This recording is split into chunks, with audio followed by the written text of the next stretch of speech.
Irmãos, olha só que testemunho forte e impactante que eu tenho certeza que vai edificar a sua fé.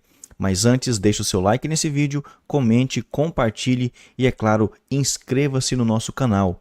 Na descrição do vídeo, como sempre, eu vou deixar o link do episódio completo que você vai encontrar no canal Evne Braga. Então assista esse corte comigo e depois assista o episódio completo lá no canal Evne Braga. Vamos ver o vídeo. A minha família é alguns católicos, outros gostavam do espiritismo, na parte de Allan Kardec e tal. Cheguei aí algumas vezes com a minha mãe. E assim, né? Outros não ia para lugar nenhum, nem católico, nem espírita, enfim. Ficava neutro. Ficava aquela coisa assim, vamos dizer, sem religião, né? Sim. Não frequenta, não vai, então cada um do seu canto, mas todo mundo assim trabalha, vive naquela batalha para conseguir, né, criar os filhos, enfim. Meu avô, um homem de bem, um homem bem conhecido lá onde ele morava, ali na ponta da terra, e ele a vida toda era um homem de muita fé em Deus. Isso aí é uma coisa que a gente não tinha como não falar, né? Ele sempre falava, orientava, falava que a gente tinha que ter fé em Deus, que Deus era quem fazia com que a gente realizasse as coisas. Só que eu até anotei aqui o que isso significava para mim. Na época, como eu era criança, adolescente, você não tem muita noção de determinadas coisas do que quando você amadurece, né? Você escuta, mas às vezes você nem entende aquilo que você está ouvindo. E eu até anotei essa frase aqui, que eu achei ela importante para falar. Eu ouvia falar de Deus e de fé, porém eu não conhecia e nem vivia de verdade. Então, essa era a minha realidade, né? Eu ouvia falar, o meu avô falava muito, minha mãe também falava, mas eu não tinha essa vivência. E quando a gente nasce num lar evangélico, as pessoas que nascem num lar evangélico, elas têm uma estrutura de oração. Diferente. É diferente, não tem Pai como... e a mãe que ensina. Exatamente. É a palavra, tá ali com você na palavra. Isso. É os louvores que libertam. É ensinar você a orar. Entendeu? outra realidade, É outra né? realidade. É você ir à igreja, é você saber a importância que o ID tem. Que, Isso. pra quem tá fora, você tá tão ligado assim, como era o caso dos meus pais, em trabalhar, entendeu? Em sustentar a família e tal, que você acaba não fazendo parte desse meio. Você não sabe nem que ele existe, na verdade. Eu, quando passava na frente de uma igreja evangélica, eu não entendia nada. Assim, pra mim era uma coisa normal ali, eu não tinha noção do que Você acontecia passava ali em dentro. frente, via aquela O meu avô movimentação. morava até hoje, né? Ele faleceu, mas a casa dele tá lá, em frente a uma Assembleia de Deus. Então, a gente ouvia muita coisa. Mas não sabia o que estava acontecendo Mas ali não dentro. sabia o que acontecia, a gente não entendia Sim. nada. A gente morava, acho que até os 5 anos, nós vivemos em cima na casa do meu avô. Ele construiu, na época, né? Ele construiu 3 apartamentos para os filhos. Filhos que não saíram de lá, que não tinham conseguido ainda suas casas. E uma dessas filhas foi a minha mãe. Então, até os 5 anos, eu vivi lá com eles. É um conjugado? Uma casa em cima da outra? A casa embaixo do meu avô, que é uma casa grande. Sim. E em cima, os 3 apartamentos. Em cada apartamento tinha uma família, que era um tio com os filhos, a esposa, né? Todo mundo ali junto. Todo mundo junto. Como se fosse um prédio. Sim. Como se fosse um prédio de apartamento. E aí, a minha mãe, né, vivia... A minha mãe, o meu pai, eu e os meus 2 irmãos. A minha irmã mais velha, o meu irmão do meio e eu, que sou a mais nova. E ali a gente tinha toda... Era uma segurança muito grande, né? Que todo mundo tinha ali. Eu costumo dizer isso. Que a gente se sentia muito seguro, porque o meu avô, ele era aquele patriarca realmente de cuidar, entendeu? Aquele exemplo. E todo mundo tava ali, juntinho, durante o período da infância. Então, esse período pra mim é um período que eu lembro que eu com os meus primos, até os 5 anos, e brincava de correr lá em cima, e descia pra casa da minha avó. Então, você teve uma infância boa, né? Tive uma infância muito boa. Foi criança de verdade. Fui criança, a gente brincava de se esconder, de pegar-pega, e a minha avó brigava, e meu avô brigava. Era assim, era essa dinâmica e todo mundo junto, entendeu? Sim. Aí, aos poucos, cada um foi comprando suas casas, né? Trabalhando e tal. Aí, uma tia saiu. Em seguida, minha mãe saiu também. Foi quando a gente foi morar no Osman. Fomos morar no Osman. Na época, os meus pais tinham uma relação muito conturbada. A minha irmã não quis ir com a gente. Ela quis ficar com os meus avós. ela já estava grandinha e ela escolheu ficar com eles, né? E assim, os meus pais, desde a casa dos meus avós, eles já tinham uma relação conturbada. Meu pai, acho que por imaturidade, traía minha mãe, ela perdoava, mas sofria muito com tudo aquilo. Tinha a questão da pressão também da família. Ele muito novo? Ele novo, ela também, né? 3 filhos, Sim, toda imagina. uma responsabilidade, enfim.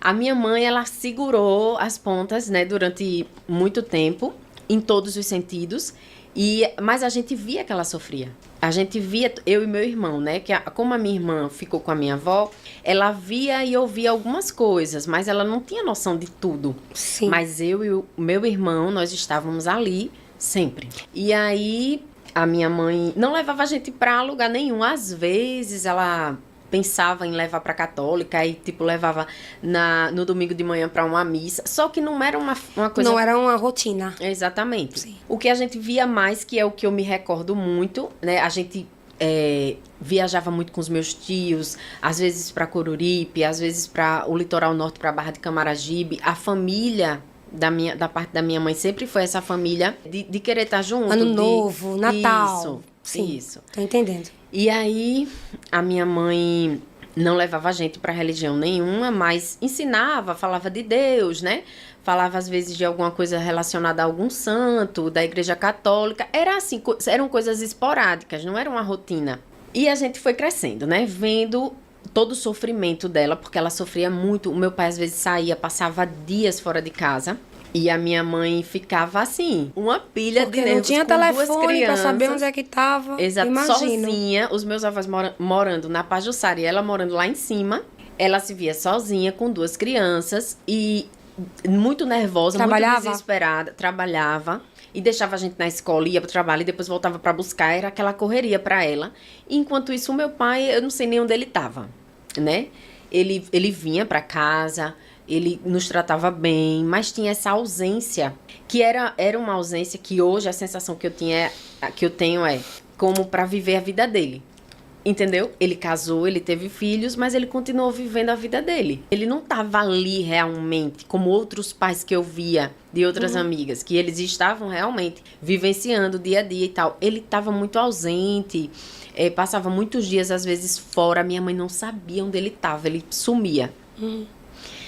E aí a gente foi crescendo, né? Foi saindo da fase de criança para adolescência, que é uma fase difícil, é uma fase que você tem é um turbilhão. Hormonal, você tem fisiologicamente toda uma mudança de criança para adolescência, aí vai para o seu emocional, psicológico. A forma como as pessoas tratam você muda também. Antes todo mundo tratava você assim, né? Com mais aquela cuidado. coisinha. Aí você virou adolescente, não, agora. E as coisas. E você se vê ali no meio de tudo aquilo sem saber. Qual o meu lugar de fala Exatamente. aqui, né? Exatamente. Qual é o meu lugar? Como é que eu faço? O que é que eu tenho que fazer, né? O que é que eu tenho que vestir? Você tem dúvida de tudo. As coisas começam a acontecer até no seu corpo, né? Porque isso é uma coisa que faz parte da vida. Eu tinha um problema muito sério com acne por conta de uma síndrome de ovário policístico. Isso mexia muito comigo. E assim, coisas que eu ouvia na escola. Então, tudo isso. E quando você não tem aquela rede de apoio, no sentido de orientar mais, você fica meio perdido, né? Sim. Em algumas coisas. E o que é que eu via? Eu via que a minha mãe, ela estava tão mergulhada em todo aquele sofrimento relacionado ao meu pai, que ela cuidava da gente. Ela nunca nos abandonou. A minha mãe é uma guerreira. Ela nunca deixou de cumprir com a responsabilidade dela, mas a gente via que ela estava sofrendo. Eu e meu irmão. A gente sabia que ela estava sofrendo. A gente via as brigas que eles tinham na época. E a gente não sabia o que fazer, porque enquanto criança, adolescente, você vai fazer o quê? Você não sabe. E aí você, nessa fase de mudança, você acaba meio que, então eles estão vivendo a vida deles ali, né? São meus pais, eles me bancam, né? Cuida de mim, mas eles estão vivendo a vida deles ali e eu vou viver a minha. Sim. Agora, como é que você vai viver a sua, né?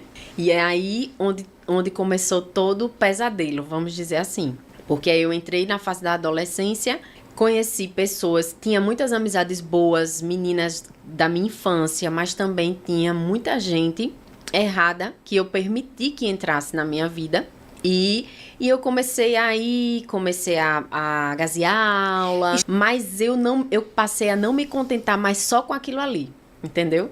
Eu queria mais, eu queria expandir, eu queria ter liberdade, eu queria conhecer outras pessoas e viver aquele mundo dessas outras pessoas que eu estava vendo. E essas outras pessoas não eram pessoas legais. Elas estavam envolvidas com coisas erradas e eu fui entrando naquilo ali também. E aí eu comecei a me envolver com um rapaz na época que ele era envolvido com drogas, com coisas bem pesadas na região ali da Ponta da Terra, por ali, né? Eu conheci ele através até de pessoas da família, mas aí ele foi tomando um rumo errado na vida dele. Só que aí eu fiquei bem apaixonada por ele na época. E ele falava comigo assim, tipo... Eu achava que aquela forma como ele falava era um cuidado, né? Acho que até pela ausência do meu pai, as ausências, eu achava que aquele jeito dele, aquela forma como ele falava de, tipo, você é minha, não, aquela coisa, eu achava que era uma proteção, que era uma segurança, mas na verdade não era, né? E a gente foram se passando os anos, a gente se aproximava, às vezes a gente se afastava, passava um tempão sem se ver, mas aí depois se aproximava novamente e eu fui crescendo. Me envolvi com drogas, experimentei. Novinha ainda? Novinha, bem novinha. Por isso que hoje, quando eu escuto assim, um adolescente ou um jovem falar, mas não, essa conversa de amizade, isso não influencia. Influencia sim. Porque se eu não estivesse naqueles lugares, se eu não estivesse com aquelas pessoas, eu não teria provado. E eu não teria entrado por esse caminho. E, tipo, não foi uma coisa que eles me chamaram. Eles estavam fazendo, eu vi. E quis. Fiquei curiosa e quis. Não foi uma coisa que eles disseram, vem cá, vem fazer, porque... Não, de forma nenhuma. E ali, aquele grupinho, muitas vezes, fazia aquilo. Entendeu? E eu, no primeiro momento, só observava. Mas depois eu fui começando a me interessar. O que é isso? Por que eles ficam assim? Né? Por que ri tanto? Por que é tanta alegria? Por que... Tá entendendo? E aquilo foi começando a se tornar, primeiro, uma curiosidade. E aí, eu lembro que a primeira vez que eu provei, a pessoa que estava junto, ele disse até assim, não faz isso não. Foi mesmo? Foi. Faz não. Isso não é bom pra você. Meu Deus. Eu não quero. Faz não. Eu não, mas eu quero provar, eu quero experimentar. Você não manda em mim, eu respondo por mim e tal. E aí experimentei, né? E o tempo foi passando e a gente se juntava, bebia. Não passei mal e aquela sensação de parece que tira você da sua realidade. Então, quando eu me via numa realidade, em casa, vamos dizer assim. E naqueles momentos que eu estava ali com aquelas pessoas, eu sentia uma sensação de liberdade. Era essa sensação que me movia. Sim. Que eu acho que talvez isso faça parte da minha personalidade. Eu não sei, porque só o Senhor sabe que é Ele quem nos forma, né? Mas na época eu achava que aquilo... Te preenchia também, me preenchia, eu ficava feliz. Pra mim, eu estava livre. Eu sentia... A sensação que eu sentia era a sensação de liberdade, sabe? E aí o tempo foi passando e... Só que quando você se envolve em determinado... Porque o inimigo, ele é assim, né? Ele prepara a armadilha e quando você cai nela, que você tá ali afundando, ele vai fazendo com que você afunde mais, né?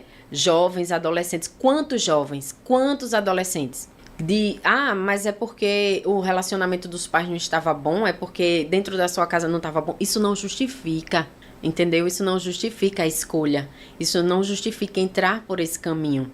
Né? Às vezes até a forma como você vai falar com os seus pais, às vezes até você chegar junto, se não for deles, que seja de alguém que você saiba que pode te ajudar, mas não entra por esse caminho, porque se você entrar por esse caminho, para você sair depois vai ser mais difícil, isso se você conseguir sair. Porque quantos jovens a gente vê aí que não consegue? Né? Quantos jovens a gente vê aí que os pais ficam desesperados e muitas vezes o pior acontece. Que é o que eu vejo hoje. Eu louvo e agradeço a Deus, porque Ele me alcançou. É muita misericórdia, né? Exatamente. O amor dele me alcançou, a graça dele me alcançou. Aleluia. Eu na escola aprontando muito. Sim. Aprontava, gazeava. Ele ficava na portaria, ele e um outro, né? Ele sempre... como é que eu digo? Às vezes era um... Alternava. Às vezes era o outro... E aí meu irmão já estudava lá, né? A minha mãe me colocou, depois que eu fiquei grandinha assim, a minha mãe colocou também, e eu ficava enrolando eles, os dois, Sim. né? Quando era um, era o outro, eu ficava enganando pra poder ter a justificativa de sair. Sim. De ir embora da escola. E aí a diretora, ela começou a olhar pra mim com outros olhos. Meu Deus. Aí eu vejo que foi o Senhor. Meu Deus. O Glória Senhor a fez Deus. com que ela me enxergasse. E fez com que ela tomasse aquela responsabilidade e aquele compromisso. Ela começou a investir, ela começou a orar. Isso aí eu soube depois, né? Sim. Claro que na época eu não tinha noção de nada. Eu não tinha noção de Bíblia, de orar, de jejuar, nada disso. Aí você já tinha se envolvido com as drogas. Já. Já tava com as más amizades. Já, esse Já relacionamento. tinha o relacionamento com esse rapaz. Que era um relacionamento ele me perseguia, ele me ameaçava. Era um relacionamento assim, bem conturbado, né? E a minha mãe, ela tava me vendo, ela tava vendo eu me afundando, ela tava vendo, só que ela leiga, ela não sabia. Até hoje, ela quando conversa comigo, ela diz: eu agradeço a Deus pela vida da Sandra, porque foi Deus que colocou ela no seu caminho, porque eu não sabia como administrar aquela situação. A minha mãe, ela tava também afundada nos problemas dela, ela tava também sofrendo. Tinha muitas coisas para administrar e ela não soube como conduzir. E aí eu ia muito pro Marcel Fest. Não sei se vocês lembram que era 4 dias de festa na orla de Maceió, né? Era trio elétrico, vários trios elétricos com caveira. Muitas bandas, né? Banda enfim, era muita coisa, né? Chiclete com banana, era muita coisa. E eu já ia, olha, eu era bem novinha. Meu Deus. Mas eu já ia. Num primeiro momento eu ia com a minha família. Meu avô morava ali pertinho, a gente ficava na esquina vendo os trios passar. Só que depois que eu fui entrando nessa de liberdade, eu quero fazer porque eu posso e tal, eu comecei a ir sozinha. E aprontava, e ia. Minha mãe dizia, você não vai? Eu fugia de casa pra ir pra o Marcel Fest. E lá aprontava e tal. Aí quando o Marcel Fest terminava, eu ia pra casa de amigas e ficava dormir um dia na casa de uma amiga, um dia na casa de outra, porque eu pensava, agora eu não vou poder mais voltar pra casa, né? Porque ela disse que não era pra eu ir. Sim. E eu fui. Então eu não vou voltar mais pra casa. E eu ficava dias assim. Até que a minha mãe ficava desesperada. Uma vez a minha amiga chegou pra mim e disse assim, a sua mãe tá sem comer, ela tá arrasada, porque não sabe onde você tá. E ela disse que você pode voltar pra casa. E aí foi quando eu voltei. Então, assim, tudo isso nesse processo. E nesse final desse Marcel Fest, pra iniciar o outro que seria no outro ano, o que é que acontece? A tia Sandra entra na minha vida. Só que aí a minha mãe, ela estava desesperada, ela já tinha me levado para centro espírita, ela já tinha me levado para a igreja católica. Eu não tenho nada contra, mas não acontecia nada. Ela levava e eu não mudava, eu não melhorava. Só que a minha mãe levava e não acontecia nada. Eu não mudava, nada mudava. Tudo continuava do mesmo jeito, acho que até pior. A minha mãe me conta que ela chegou até aí para uma mãe de santo, que um tio meu, que não sei se até hoje ele gosta, mas ele frequentava, e a minha mãe, e ele chamou minha mãe, vamos lá na casa da minha mãe de santo que ela vai te ajudar. Tenho certeza que ela vai te ajudar. E a minha mãe disse que quando chegou na casa dela, ela colocou a minha mãe numa sala assim, que a minha mãe disse que era uma sala super estranha, cheia assim de umas bonecas, uma coisa bem estranha. E a minha mãe disse que ficou um tempão nessa sala, ela deixou ela lá.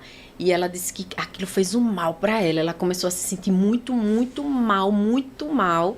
E ela começou a perguntar, meu Deus, o que é que eu tô fazendo aqui? Senhor, o que é que eu vim fazer aqui? Eu não deveria ter vindo. E aí ela disse que sentiu dentro dela, muito forte, como se algo estivesse dizendo assim, aqui não vai adiantar. Aqui vai piorar a situação dela. E ela disse que aquilo desesperou ela e ela ficou, meu Deus, como eu vou me sair dessa? Porque aí fulano vai ficar chateado comigo, a própria senhora, que teve a boa vontade de receber, vai ficar chateada comigo. Como é que eu vou, qual é a justificativa que eu vou dar para não aceitar a ajuda dela? E ela disse que veio na mente dela, falar da questão financeira. Eita. E ela disse que quando saiu, ela começou a falar pra ela, olha, as entidades já me mostraram aqui o que é que a sua filha tá fazendo, o que tá com ela é tal coisa, e começou a explicar tudo pra minha mãe, disse, aí você vai ter que começar os trabalhos agora, né? Eu vou lhe orientar, o primeiro trabalho, o que é que você vai ter que fazer, e você prepara tudo e traz aqui pra mim e tal. Aí a minha mãe disse, olha, eu agradeço muito pela disponibilidade da senhora de querer me ajudar. Mas financeiramente eu não tenho condições de dar continuidade, porque é tudo muito caro, a questão dos trabalhos. E eu agora estou num momento que eu estou muito sufocada. É escola de filho, é plano e tal. Foi a justificativa que a minha mãe deu. E a minha mãe disse que ela disse, tá bom. Ela aceitou. Que bom. E a minha mãe disse que Glória saiu de lá e ali é como se ela tivesse voltado para estaca zero, né? Como é que eu vou tirar a Sarita desse meio? Como é que eu vou tirar a Sarita dessa vida, dessa situação toda, desse homem perseguindo ela, tudo isso? E agora? E aí é uma parte muito importante que eu acho que é um testemunho para muitas mães, né? Que muitas vezes não é evangélica ou é evangélica, mas está sem saber o que fazer. E a minha mãe disse que foi pro quintal. E no quintal da casa da gente tinha um banco de madeira que o meu pai tinha feito. E a minha mãe disse que chegou perto do banco, ela disse que olhou pro céu e disse assim, meu Deus, eu já tentei tudo para tirar ela dessa situação e eu não consegui. Mas eu creio que o Senhor pode fazer alguma coisa. Tá chegando esse Maceió Fest, já tava chegando outro Maceió Fest. E eu não sei o que fazer para que essa menina não vá, só se eu amarrar ela, meu Deus. E ela disse assim, meu Deus, que ela quebre o pé, que ela quebre uma perna. Olha eu só. cuido dela, mas não permita que ela chegue nesse lugar. Porque ela disse que tinha aquela sensação de que naquele ano, talvez, eu não sei, alguma coisa ruim podia acontecer comigo. Por conta de todo o contexto do cara perseguindo, da questão dos envolvimentos e tal. Ela sabia que algo podia acontecer. E isso eu tô falando da parte da minha mãe, dela como mãe. Foi a forma como ela encontrou pra lutar.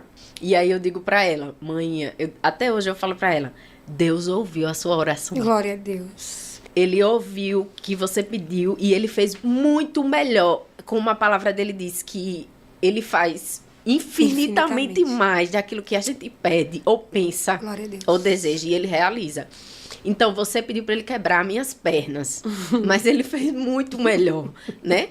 E, paralelo a isso, eu tava nessa vida toda, nessa loucura toda, né? Essa desorganização, essa confusão. A minha mente era tão confusa.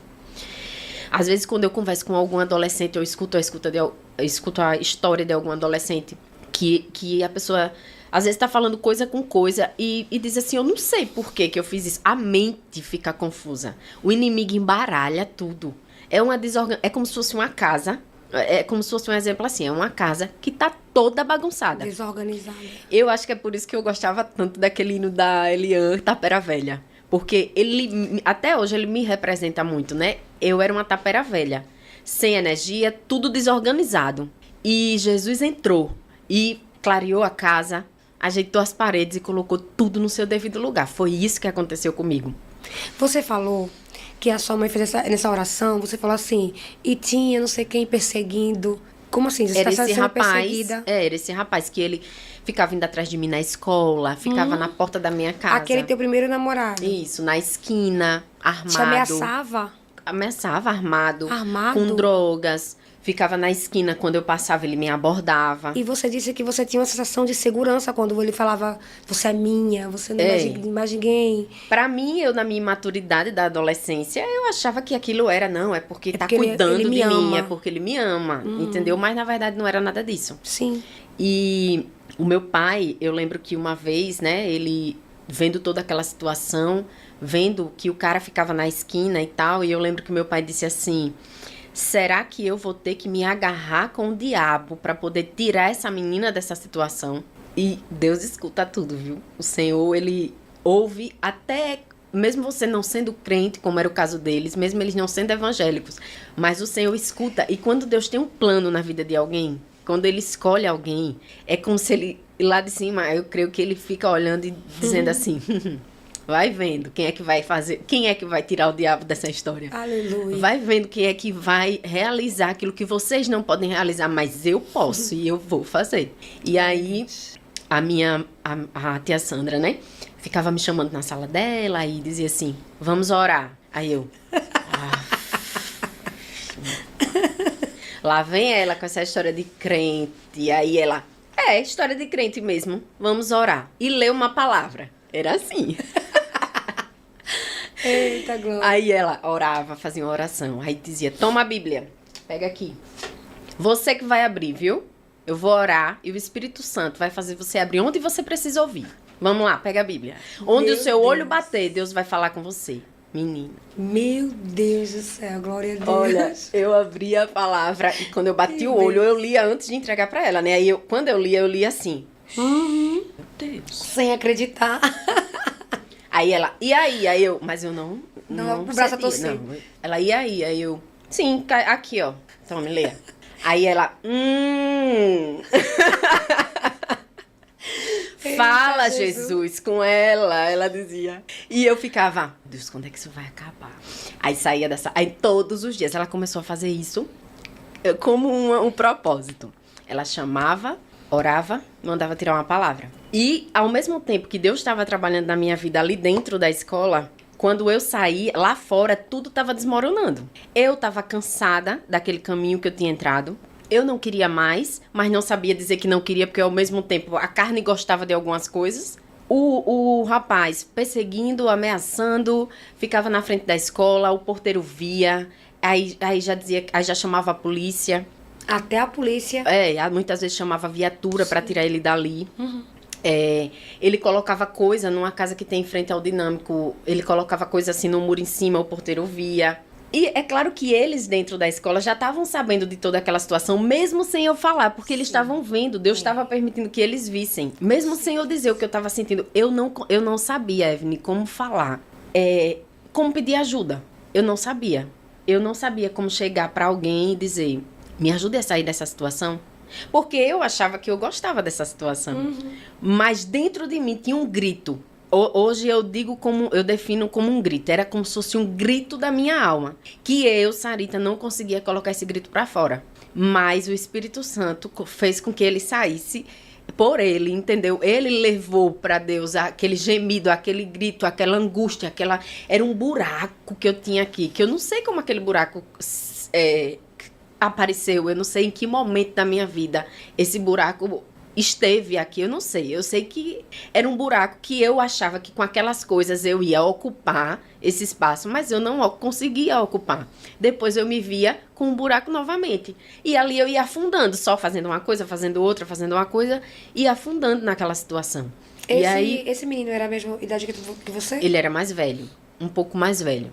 Hoje ele não tá mais aqui, né, na Terra. Ele já foi assassinado. Sim. Foi assassinado. E nesse meio aí de todo esse processo, teve um dia que eu fui pra sala dela, né? Pra sala da tia Sandra. E aí, nesse dia, foi eu com uma amiga. Ela sempre fazia assim, ela chamava todos os jovens que estavam aprontando na sala de aula e tal. E eu sempre estava. Ela dizia assim, você é a cabeça da gangue. Em tudo você tá inserida, né? Venha. Aí ela chamava todos, dava a regulagem em todos. E depois dizia, agora sai todo mundo, só fica você. E nesse sai todo mundo, só fica você, Deus foi trabalhando sem eu nem perceber. Meu Deus. E aí, depois eu soube, né? Depois de muito tempo, eu soube que ela estava orando, jejuando pela minha vida. Ou seja, Deus levantou ela para fazer o que a minha mãe não tinha força, não tinha orientação para fazer. E aí o Senhor levantou alguém que podia fazer e que estava disponível, né? Que é outra coisa muito importante hoje. As pessoas não estão disponíveis para pagar o preço pela vida das outras, né? É mais fácil para cada um por si, né? Exatamente, é cada um por si. É mais fácil eu te criticar, é mais fácil eu dizer que você não tem jeito, ali não tem jeito. Deixa isso pra lá, que aí não tem jeito não vai dar pra nada. É mais fácil eu falar isso. É mais fácil eu criticar um jovem que muitas vezes até tá dentro da igreja, mas caiu ou fez alguma coisa errada, do que eu dizer, eu vou orar pela vida desse jovem, eu vou jejuar e o Senhor vai fazer. Eu vou pagar o preço, mas Deus vai fazer. E foi isso que ela fez. E aí, nesse dia, a gente foi pra sala dela, quando a aula terminou, e foi eu e uma amiga. E essa amiga, quando a tia Sandra começou a orar, ela começou a chorar. Que eu acho que ela tava passando por algum problema na casa dela, que eu não sabia. E ela começou a chorar. E aí, a tia Sandra disse assim, vamos tirar uma palavra, vocês duas? E eu lá, séria, viu?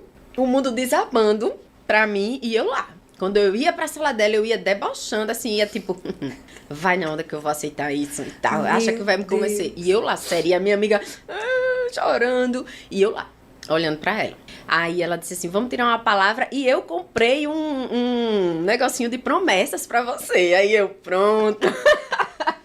Aí ela veio com aquele negocinho de promessas, aí primeiro você, com a minha amiga tirou, aí leu, aí já começou a chorar. É mais aí ela, emotivo. agora você, aí eu... Não espere muito de mim. Não espere muito de mim. Aí eu li, aí ela, lê em voz alta. Aí eu li. Lembro que na época o versículo era tipo assim, falava sobre perseguição, os que estão te perseguindo e tal, que Deus ia fazer. Aquilo ali, de alguma forma, já me... Penetrou no coração. Porque eu disse, meu Deus, como é que pode uma coisa dessa? Eu ficava assim, entendeu? Quando ela trazia a palavra e Deus falava, eu ficava, meu Deus, como é isso? Não é normal. Tá, entendi. Tá bom, terminou, já posso sair? Era assim, nesse nível, viu? Aí o povo, eu tenho certeza, porque depois eu fiquei sabendo que pessoas diziam pra ela. Ela tinha uma equipe com ela. Ela tinha o marido, que é o pastor Itamar. Ela tinha os meninos. Ela tinha as noras, que hoje estão casadas com os meninos. E todos ali já eram uma equipe, já eram envolvidos. Era a Valmira, na secretaria. Uma rede de apoio. Era uma rede de apoio que estava orando junto. Eram as coordenadoras que estavam orando junto com ela, que estavam dando aquele apoio também. Que bom. Entendeu? Pra ela. E aí, ela disse assim, nesse dia, eu nunca perguntei isso pra você, mas hoje eu vou perguntar pras duas. Querem aceitar Jesus? Porque aí começou a falar da palavra, que Jesus estava voltando, que só ele podia mudar a nossa história, que ele podia mudar a nossa vida e tal e tal. E aquilo ali foi pela vida que eu tava vendo lá fora, aquilo foi Nessa época já tinha culto lá no Dinâmico? quebrantando. Já tinha culto. já Você tinha. participava? Não Você não participava, ia, eu ficava porque- do lado de fora e ainda ficava mangando de quem tava indo pro culto. E aí a minha amiga disse assim, aí eu olhei assim pra minha amiga, tipo, se você for, eu vou também, mas não era isso que eu queria. Aí a minha amiga fez, ela chorando já toda derramada, ela, eu quero. Aí eu, ai Deus, tá bom, também vou. Também quero. Aí ela, glória a Deus, que a tia Sandra é assim, né? Glória a Deus, Jesus é bom. Vocês vão ver a partir de hoje o que Deus vai fazer na vida de vocês. Glória a Deus. Aí ela disse, não vão embora não, vamos ali comigo na minha casa. Foi um tempinho bom, viu? Eu acho que ela já estava observando. Tipo um ano letivo todinho. E aí, a gente foi pra casa dela, né? Que é ali pertinho do colégio, a gente foi caminhando com ela. Eu toda estranha, tipo, o povo que andava comigo errado, que ficava nas redondezas ali, na lanchonete, tudo assim, olhando pra mim, olhando pra ela e tipo, o que é que tu tá fazendo com essa mulher? Oxi, que doidice da Sarita. Pra onde é que a Sarita vai? E eu lá, indo com ela. Evelyn, quando a gente chegou na casa dela, tinha uns 20 jovens, mais a missionária Maria José. Eu não esperava por A essa. profeta. A profeta. Meu Deus. Quando eu cheguei na casa dela, que as portas da loja estavam fechadas e a gente entrou, e quando eu olhei ao meu redor, que eu vi aquele monte de jovem e aquela mulher, pensei, meu Deus, onde foi que eu vim parar? Ela disse, eu trouxe vocês pra gente fazer uma oração. Fiquem de joelho ali e nós vamos fazer uma oração por vocês. Nós ficamos no meio, eles fizeram um círculo e começaram a orar. E de repente, eu não sei como, porque eu não lembro, eu estava de olhos fechados e ali naquele momento eu já estava chorando. Não sei como, não sei porquê, Glória não a sei. Eu Deus. sei que naquele momento eu já estava chorando muito, soluçando aquela coisa Botando pra assim, fora. botando pra fora, exatamente. Aleluia. E aí eu lembro que aí eu comecei a ouvir uma barulheira ao meu redor. Aquela barulheira de línguas estranhas, jovem glória. pulando, cortando laço e aquele reteté, como o povo fala, né? E a presença de Deus, o Espírito Santo, aquele trabalhar, aquele negócio. E eu, de olho fechado, eu fazia chorando. E eu, meu Deus, será que isso é macumba? Será que esse povo tá fazendo? Meu pai, não, mas o importante é que tá sendo bom pra mim. Meu Deus, que será que tá acontecendo aqui ao meu redor? Mas não tinha coragem De abrir o olho. de abrir o olho. Não Eu lá tava de olhos entendendo o que fechados. tava Não tava acontecendo. entendendo nada. Eu sabia que tava acontecendo alguma coisa, porque eu tava sentindo. Mas eu não tinha noção do que era. E ali, eu de olhos fechados, de repente, vem a missionária Maria José na minha direção. E logo de primeira, assim, primeiro de quem não tinha noção de nada, me entrega um decreto. Eu de joelho. Ela colocou a mão na minha cabeça, menina. Depois daquele dia, era como se tivesse saído todo um peso, assim, do meu corpo. E Deus já começou a usar ela falando pra mim, jovem, foi eu que te trouxe aqui. E se prepara porque o que eu tenho na tua vida é grande, tu não tá entendendo nada, mas sou eu. E eu não entendia nada. Eu lembro daquelas palavras porque elas marcaram a minha vida. Tu vai ver o que eu vou fazer contigo, grande é a limpeza que eu vou fazer e tal, enfim. E muitos vão se surpreender e aqueles disseram que você não era, vão ver que você é e eu vou fazer. E eu ali, ó, assim, de olho fechado e não tinha coragem nem de abrir os olhos. E a mulher falava em mistério, aquela fala bonita, aquela língua bonita que eu não entendia nada. E ao mesmo tempo ela ia... eu tô colocando um círculo de fogo ao teu redor e Deus foi usando ela. E eu ali de olhos fechados. E eu, meu Deus, o que é isso? Ela falou da minha vida, do relacionamento com os meus pais. Ela não, né? Porque ela não sabia de nada. O Senhor. Falou, e eu fiquei, meu Deus, como é que essa mulher sabe disso? Quem é essa mulher? Mas ali, Deus fez algo na minha vida que, a partir daquele dia, eu não tinha mais como escapar disso. Tremendo. E o tempo foi passando, a tia Sandra começou a me ajudar, ela me levava em casa, ia me buscar para o rapaz, porque ele ficava nas esquinas, ele ficava ali esperando, entendeu? E aí ela, com o pastor Itamar, começaram a fazer se comprometeram com os meus pais, a fazer isso, porque minha mãe trabalhava, não podia, ela dizia, não, ela só vai sair da escola quando eu sair também, eu venho trazer ela em casa, para que eu não parasse para falar com ele. Ela te adotou. Ela adotou. Eu lembro que uma época que eu adoeci e ela levou para casa dela e cuidou, enfim, ela foi a ajudadora para minha mãe, que Deus, o próprio Deus levantou. E aí a gente foi caminhando, aí tinha os acampamentos na chácara, lá no Portal dos Gregórios, em Satuba. A gente ia para os acampamentos, Carnaval, Semana Santa.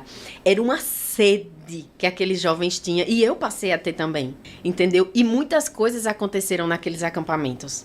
De libertação, de colocar para fora, de Deus fazer, de Deus limpar. Tudo o que Deus falou naquela primeira profecia lá com aquela mulher que eu nem conhecia, Deus começou a cumprir. Glória a Deus. Começou a cumprir e ela fazia show de calouros, né? Ela organizava toda a programação dos dias que a gente ia passar lá, era vigília, era tudo assim. E Deus se manifestava no céu, com sinais no céu. Jovens eram batizados com o Espírito Santo. Deus. Era tremendo. Glória a Deus. Deus derramava assim, era cura, era muita coisa que Deus fazia. E faz até hoje, né? Que hoje é a igreja lá. Ela me deixou lá, acho que 2 meses, não lembro, com um casal da Bahia, que eles tomavam conta da chácara. E aí, pra mim não voltar pras drogas, ela disse, você vai passar pelo período da abstinência aqui. E me jogou lá. Eu não via minha mãe, não via meu pai, não via ela, não via o pastor Itamar, era que ia lá de vez em quando levar comida. Mas já tava viciada, já, tipo, tinha esse negócio da abstinência? Na verdade, hoje, poucas coisas eu me recordo. Sim. Mas do que eu me recordo, eu vejo que não era um vício. Não era como que eu já estivesse viciada, Sim. porque aquilo nem era prioridade pra mim. Sim. Era mais a questão... Comodidade, né? Era mais uma questão de liberdade. Eu queria aquela Sim. liberdade. Eu queria aquilo ali, entendeu? Aquela sensação. Aquele sair, de dizer pra minha mãe, não faço, não faço. Faço. Entendi. Eu vou. Era isso. Era uma rebeldia dentro de mim. Era uma rebeldia dentro de mim, que nem eu sei explicar que rebeldia era essa. Entendeu? Era algo assim, mais ou menos desse tipo. E aí, eu fiquei nessa chácara durante esse tempo, eles orando comigo, orava de manhã, orava de tarde, orava à noite, o casal. Lia a Bíblia, fazia questões da Bíblia para eu responder. Foi um intensivão, ali, só com eles. Isso foi muito importante, E ali eu fui passando, o tempo foi passando, e quando eu voltei, ela disse assim, talvez tenha um momento que você vai encontrar com esse rapaz. E você vai cruzar com ele na esquina, em algum lugar. E aí eu vou dizer pra você o que é que você vai fazer. No dia que ele te abordar, você não vai gritar, não vai correr. Você vai crer no Senhor. Porque ele vai estar com você. E todos os versículos que você aprendeu até hoje, os que estão aí na sua mente, que você decorou, você vai falar pra ele. Deixa ele dizer que você enlouqueceu. Ele vai dizer, hoje tá doida. Mas Meu você vai falar pra ele, Deus. o Senhor é meu pastor e nada me faltará. Glória a Jesus. Você vai falar pra ele, eu tudo posso naquele que me fortalece. Todos os que você memorizou, você vai falar pra ele. E vai dizer, me deixe em paz, porque Deus tá fazendo algo na minha vida. E foi o que eu fiz. Quando eu tava chegando na escola, ele tava na praça. Aí ele já atravessou, levantou assim a camisa, mostrou a arma e disse, eu vim lhe buscar. Você vai comigo hoje, acabou esse negócio de crente, acabou essa historinha toda, agora você vai comigo e se você não for comigo, eu vou lhe matar. E se eu souber que você tá com alguém na igreja, ou seja lá em que lugar for, morre você e morre ele. Porque você é minha. E tal, era assim. Você tinha um relacionamento com ele físico? Tinha. Já foi Tinha. com ele, né? Foi com ele. Uhum. Então, E aí ele disse assim, vamos. Aí eu olhei pra ele na hora. Por dentro eu tava morta de medo. meu... Mas eu lembrei do que ela tinha me falado em outro dia. E criou. Foi. E aí eu comecei. Deus está fazendo algo na minha vida. E eu não quero deixar isso.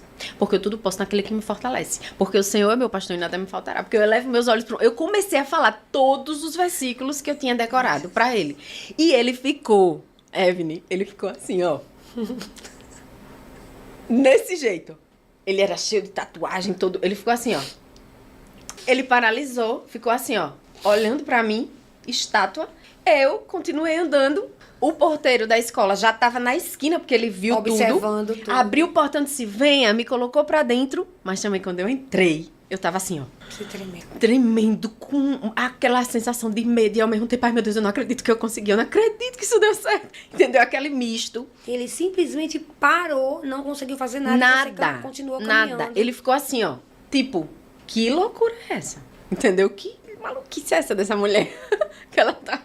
E aí ele ficou paralisado, eu entrei na escola, lá dentro eu lembro que até a Sandra não tava nesse dia, quem tava era o pastor e a Denise, eles eram namorados. E eu tava muito nervosa, muito nervosa, e aí eles me pegaram, levaram pra uma salinha que era a biblioteca, e os dois me colocaram dentro dessa sala e fizeram uma oração. E ali eu fui me acalmando e eles passaram o resto da tarde ali comigo. Ela tinha ido para um compromisso e os dois ficaram ali, orando junto comigo, conversando e tal, tá com fome, melhorou. E foi aí. E eu melhorei. De outra vez, eu tava indo pra... Eu nem ia falar isso, mas me veio essa lembrança agora na mente, eu vou falar.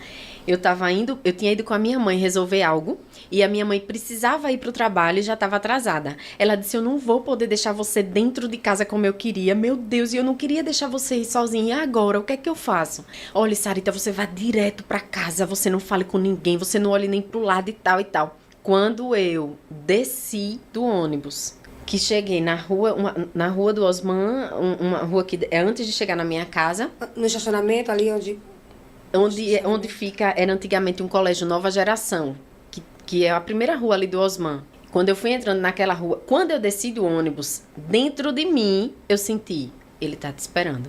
Meu Deus. E aí, eu já desci do ônibus assim, né? Será que ele tá, meu pai? Quando eu olho, eu já tava na metade da rua. Quando eu olho pro final da rua, ele atravessando de uma esquina pra outra. Ele virou, Evelyn, olhou pra mim, virou de volta e não me enxergou. Não me enxergou. Jesus, o Senhor Deus foi. Deus fez com que o que estava Eu nele, creio. ele não me Creio enxergasse. muito, E Senhor. eu corri pra casa. Chegou em casa, eu assim, meu Deus, Senhor, ele não me viu, meu pai. E eu com a Bíblia assim na mão, eu disse, Jesus, o que foi isso, meu Deus? Eu super angustiada naquele momento, né? Não tinha celular nem nada pra ligar pra ninguém. Quando eu abri a Bíblia, a palavra foi o endemoniado gadareno. Eita. E o Senhor cegou. O Senhor Meu cegou. Jesus. Ele cega os nossos inimigos, viu? É desse Ele jeito. cega. Ele faz com que eles olhem pra você e não enxerguem. Como naquela passagem que o profeta diz assim, abre os olhos do moço pra que ele veja o que ele não tá conseguindo ver, né? Carros de fogo, anjos. E é isso que Deus faz. Né? Porque o mundo espiritual existe. E ele é algo muito forte. E hoje eu entendo que o que regia a minha vida ali em tudo aquilo era espiritual. Entendeu? Porque se você analisasse a minha vida, você não ia ver tantos motivos para eu ter entrado por aquela porta. Mas o inimigo faz isso. Ele faz com que o jovem, o adolescente, entre por essas portas justamente para destruir a vida do jovem, a vida da família, desestruturar. Entendeu? Bagunçar literalmente. Exatamente. Faz uma bagunça. Faz uma bagunça. Mas o Senhor chega. Pra E quando arrumar a ele casa, chega... ele tem que sair. Exatamente. Aleluia. E aí, eu fui pra casa, né? Tirei essa palavra e depois o tempo foi passando e eu lembro que uma vez eu tava na escola, tava assistindo a aula tinha terminado, todos tinham ido embora pra casa e a irmã Maria José, ela tava lá nesse dia com a tia Sandra. E ela disse assim, jovem, vem aqui, o Senhor tá mandando eu orar por você. Que ela tem aquele jeito, né? Autoridade, ela ajoelha no pátio da escola, não tinha ninguém, todo mundo já tinha ido embora. Era meio-dia, alguma coisa. Ela, ajoelha aqui. Aí eu ajoelhei, ela começou a orar. E naquela oração ela dizia algo que para muitos talvez soe como estranho, né? Porque tem pessoas que não creem em profecia ou não creem que Deus fala dessa forma, mas ele fala. E ele cumpre. Ele não só fala como ele cumpre. E aquela mulher começou a dizer assim, aguarda, porque eu estou tirando a pedra de tropeço, porque a pedra de tropeço o Senhor tira. Ele não deixa ela atrapalhar o caminho de quem ele escolheu. E o Senhor está tirando hoje uma grande pedra de tropeço do teu caminho, porque o Senhor te escolheu. E a outra coisa que ela falou que eu não entendi nada na hora, ela disse, eu abro cova e fecho cova, porque eu tenho o controle da vida. E eu não entendi. Eu fiquei tipo, o que é isso que ela tá falando, né? Abre cova. Eu não entendi, mas mulher profeta. Sim. Né? Eu sei que essa mulher tem alguma coisa aí que ela... Então eu vou ficar na minha. Aí fui, levantei ela, você crê? Quando eu levantei, eu disse, creio. Fui embora. Uma semana depois, saiu a notícia, né? Que ele tinha sido assassinado. Meu Deus. Foi assassinado assim de uma forma muito Violenta. Eu sei que a mãe dele sofreu muito na época, mas também foi uma escolha dele, né? Ele escolheu esse caminho. Ele teve até oportunidades de sair dele, teve várias oportunidades de sair. A família dele também era uma família de bem, que também ajudou para que ele conseguisse sair, mas ele não quis. Ele era muito encantado com aquele mundo ali de crime, de tráfico. Do poder, ele era muito, né? Exatamente. Ele era muito O poder encantado atrai com aquilo. muito. E aí ele morreu. Pronto. Ali eu lembro que eu desmoronei, mas desmoronei porque eu senti aquele alívio de tipo, ai meu Deus, mas tinha que ser assim, Jesus, né? Mas a gente não entende. Sim. São escolhas. O homem, o Senhor dá ao homem Sim. essa possibilidade de escolher. Pronto, aí a partir dali, o louvor na minha vida, ele entrou para trabalhar na minha própria vida. Entendeu? Sim.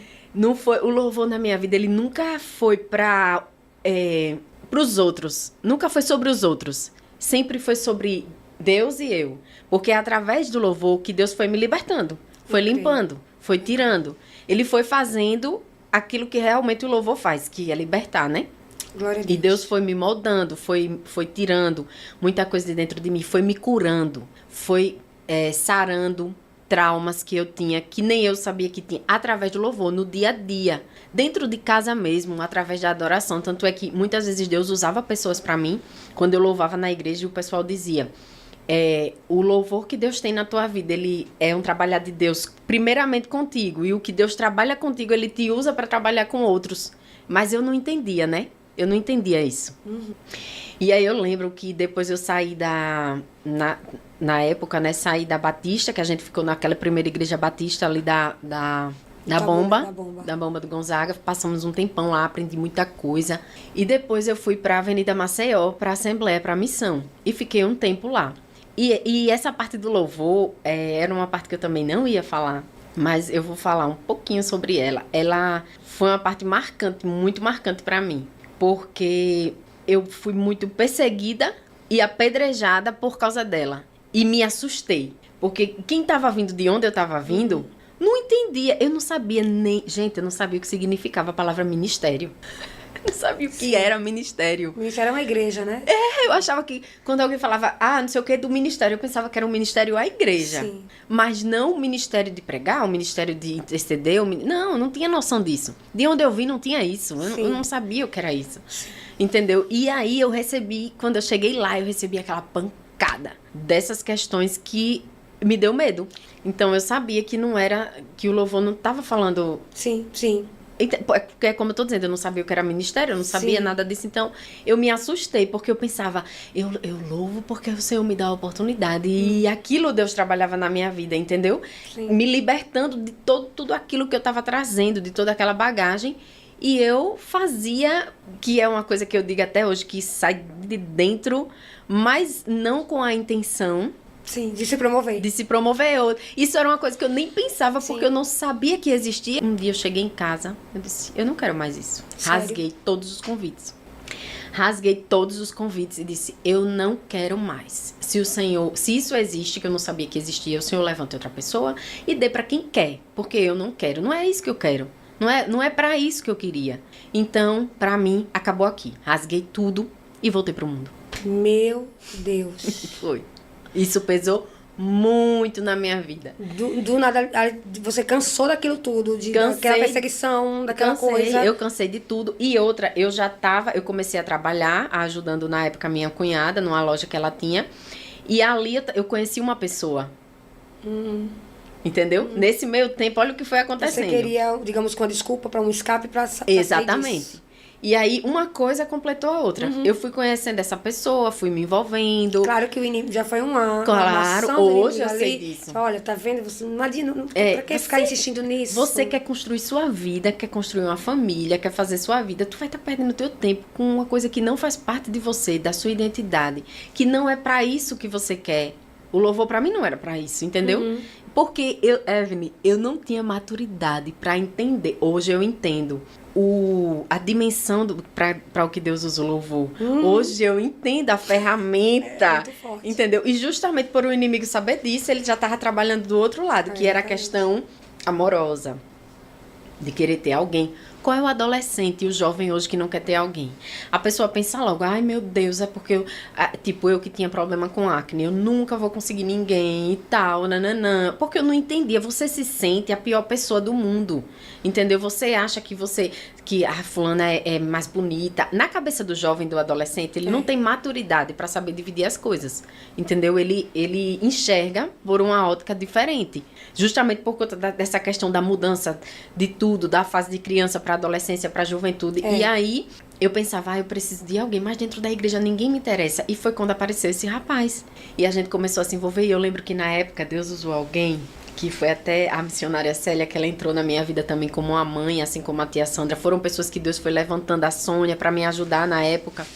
E eu lembro que uma vez ela ia passando no carro, na frente dessa loja. Quem? A Célia. E aí ela tava passando no carro, com alguém, ela, para o carro agora. A pessoa encostou o carro assim, ela desceu do carro, chegou pra mim, ele tava assim, em pé, o rapaz, um pouco mais distante. Ela chegou pra mim e disse, esse não é o teu varão. Meu Deus. Foi. Ele tinha raiva da Célia, porque ele ouviu tudo que ela falou, né? Ela disse, esse não é o teu varão. Tu vai ficar, mas vai só perder o tempo. E Deus vai te mostrar que não era pra ter feito o que você fez, que justamente foi rasgar os convites e dizer não. O que eu estava dizendo não, eu achava que eu estava dizendo não para as pessoas, mas eu estava dizendo não para Deus. E esse não me pesou e me trouxe um peso muito grande e um preço depois, mais na frente. Vamos mas ouvindo. eu disse, não, mulher, deixa de ficar falando assim desse jeito. Como é que tu desce do carro dessa forma? Tá bom. Aí ela entrou no carro e foi embora. Tu estava estudando nessa época? Eu tinha terminado. Foi o ano que eu terminei os estudos. Não estava mais com a Sandra? Não estava mais com ela, porque eu tinha terminado. Ela achava que eu estava bem lá na Assembleia, estava... Tá pronta. Exatamente. Congregando, tá cantando, tá fazendo a obra, entendeu? E aí o inimigo trabalhando. E aí a gente começou a namorar, a gente foi se envolvendo, né? Depois de um tempo, ele foi embora pra João Pessoa, porque ele conseguiu um emprego melhor lá, entendeu? Também não é uma pessoa ruim, não é, ele bebia muito na época, que isso aí ele já carregava, acho que desde a adolescência, de beber demais, fumava, mas assim, não era uma pessoa como o outro, entendeu? Sim. Era diferente, ele não era uma pessoa ruim, mas imaturo também já tinha seus problemas familiares, as coisas que ele já trazia com ele, entendeu? E a gente se envolveu, duas pessoas de polos completamente diferentes, porque eu, enquanto Deus estava trabalhando na minha vida para uma coisa, ele vivia uma vida completamente diferente de beber, de sair, de farrar, que não era a minha vida. E a gente, olha só, vê só, você fica tão cego. O inimigo cega você de uma forma Olha o que jugo você desigual. nem percebe. Exatamente, o jugo desigual e que aquilo ali não vai dar certo. Mas eu achava, não, com o passar do tempo ele vai aceitar Jesus e Deus vai libertar e tal. E eu sei que nessa brincadeira se passaram 10 anos. Quase 10 anos. Faltava 3 meses para fazer 10 anos. Mas peraí, ele foi pra João Pessoa. Ele foi, eu fui também. No mesmo período que ele foi, tu foi junto? Não, ele foi depois de... Eu sofri muito quando ele foi e tal. E ele dizia, não, quando eu me estruturar melhor aqui, você vem. E tanto é que em seguida eu fui. Foi em 2012, por aí? Fui-me embora. Eu fazia serviço social na UFAL, Que todo mundo dizia, você é louca, saiu da escola, passou direto, que foi promessa de Deus, passou direto da escola para a faculdade. Uma universidade federal e você vai deixar? Não, eu vou transferir. E fui embora. Arrumei tudo. A minha mãe me fez a seguinte pergunta, né? Porque mãe Deus usa, né? Você tem certeza que esse rapaz merece todo esse sacrifício que você tá fazendo? E eu disse, sim, ele merece. E fui embora.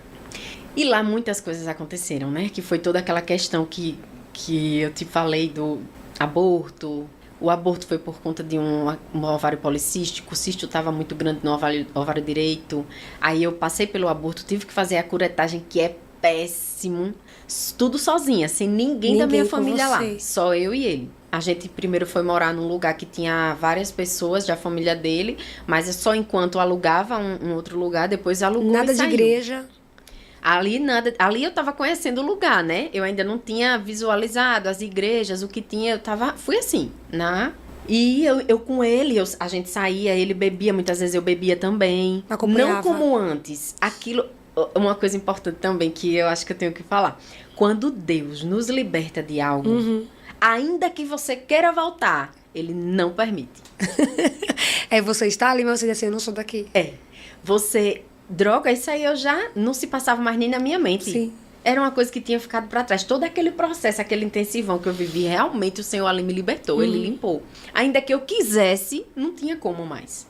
Mas aí ele saía, bebia, às vezes eu coloca um copo pra mim e tal, mas ali, naquele momento, entendeu? Sim.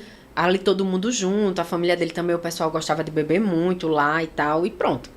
A gente foi vivendo, aí eu engravidei, sofri esse aborto, fiz a curetagem. Quando fiz a curetagem, o médico na época lá disse, o cisto do ovário direito tá muito grande. Com quantos meses você descobriu a gravidez? Era pouquinho. Aí você chegou a contar pra ele? Teve, Sim.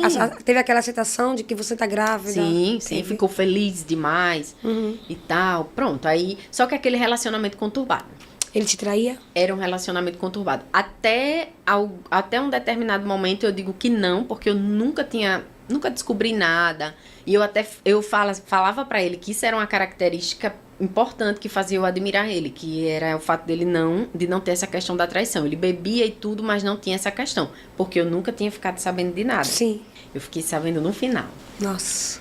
E aí... Mas era conturbado por quê? Porque ele bebia muito, eu não gostava, não concordava. Apesar de em alguns momentos eu estar junto ali com ele, mas eu não gostava daquilo. Eu disse, você bebe todo dia, você larga do trabalho e tem que passar num bar, isso não existe e tal. E isso gerava muitos atritos entre nós dois, entendeu? Brigas. Eu lembro que a gente morou num lugar que era tipo um residencial assim pequeno. E a gente tinha brigas nessa época, briga feia de gritar, eu acho que de chamar a atenção dos vizinhos, eu completamente descontrolada, imatura, também não sabia conduzir a situação, tinha saído da presença do Senhor. Já estava com seus 20 anos? Aí eu tava com 20 e 21. E no meio de tudo isso, eu não sabia lidar com aquilo, eu achava que tinha que brigar mesmo, eu acho que na imaturidade dele também achava que tinha que brigar, gritar. E aí eu lembro que uma vez, uma vizinha, que eu não lembro dessa mulher, mas ela deixou uma cartinha no outro dia de manhã, quando ele saiu para trabalhar, ela empurrou uma cartinha por baixo da porta da casa. E eu achei essa cartinha um dia desse. Recente agora, eu tava arrumando umas coisas e eu achei. E ela até errou meu nome. Ela colocou para Thalita. Thalita é, inclusive, o nome da minha filha mais velha. E ela, em vez de botar para Sarita, ela botou para Thalita. E no começo da carta ela diz, eu coloquei esse nome, mas eu nem sei se esse é o teu nome. É mais ou menos o que eu escuto aqui quando vocês estão brigando.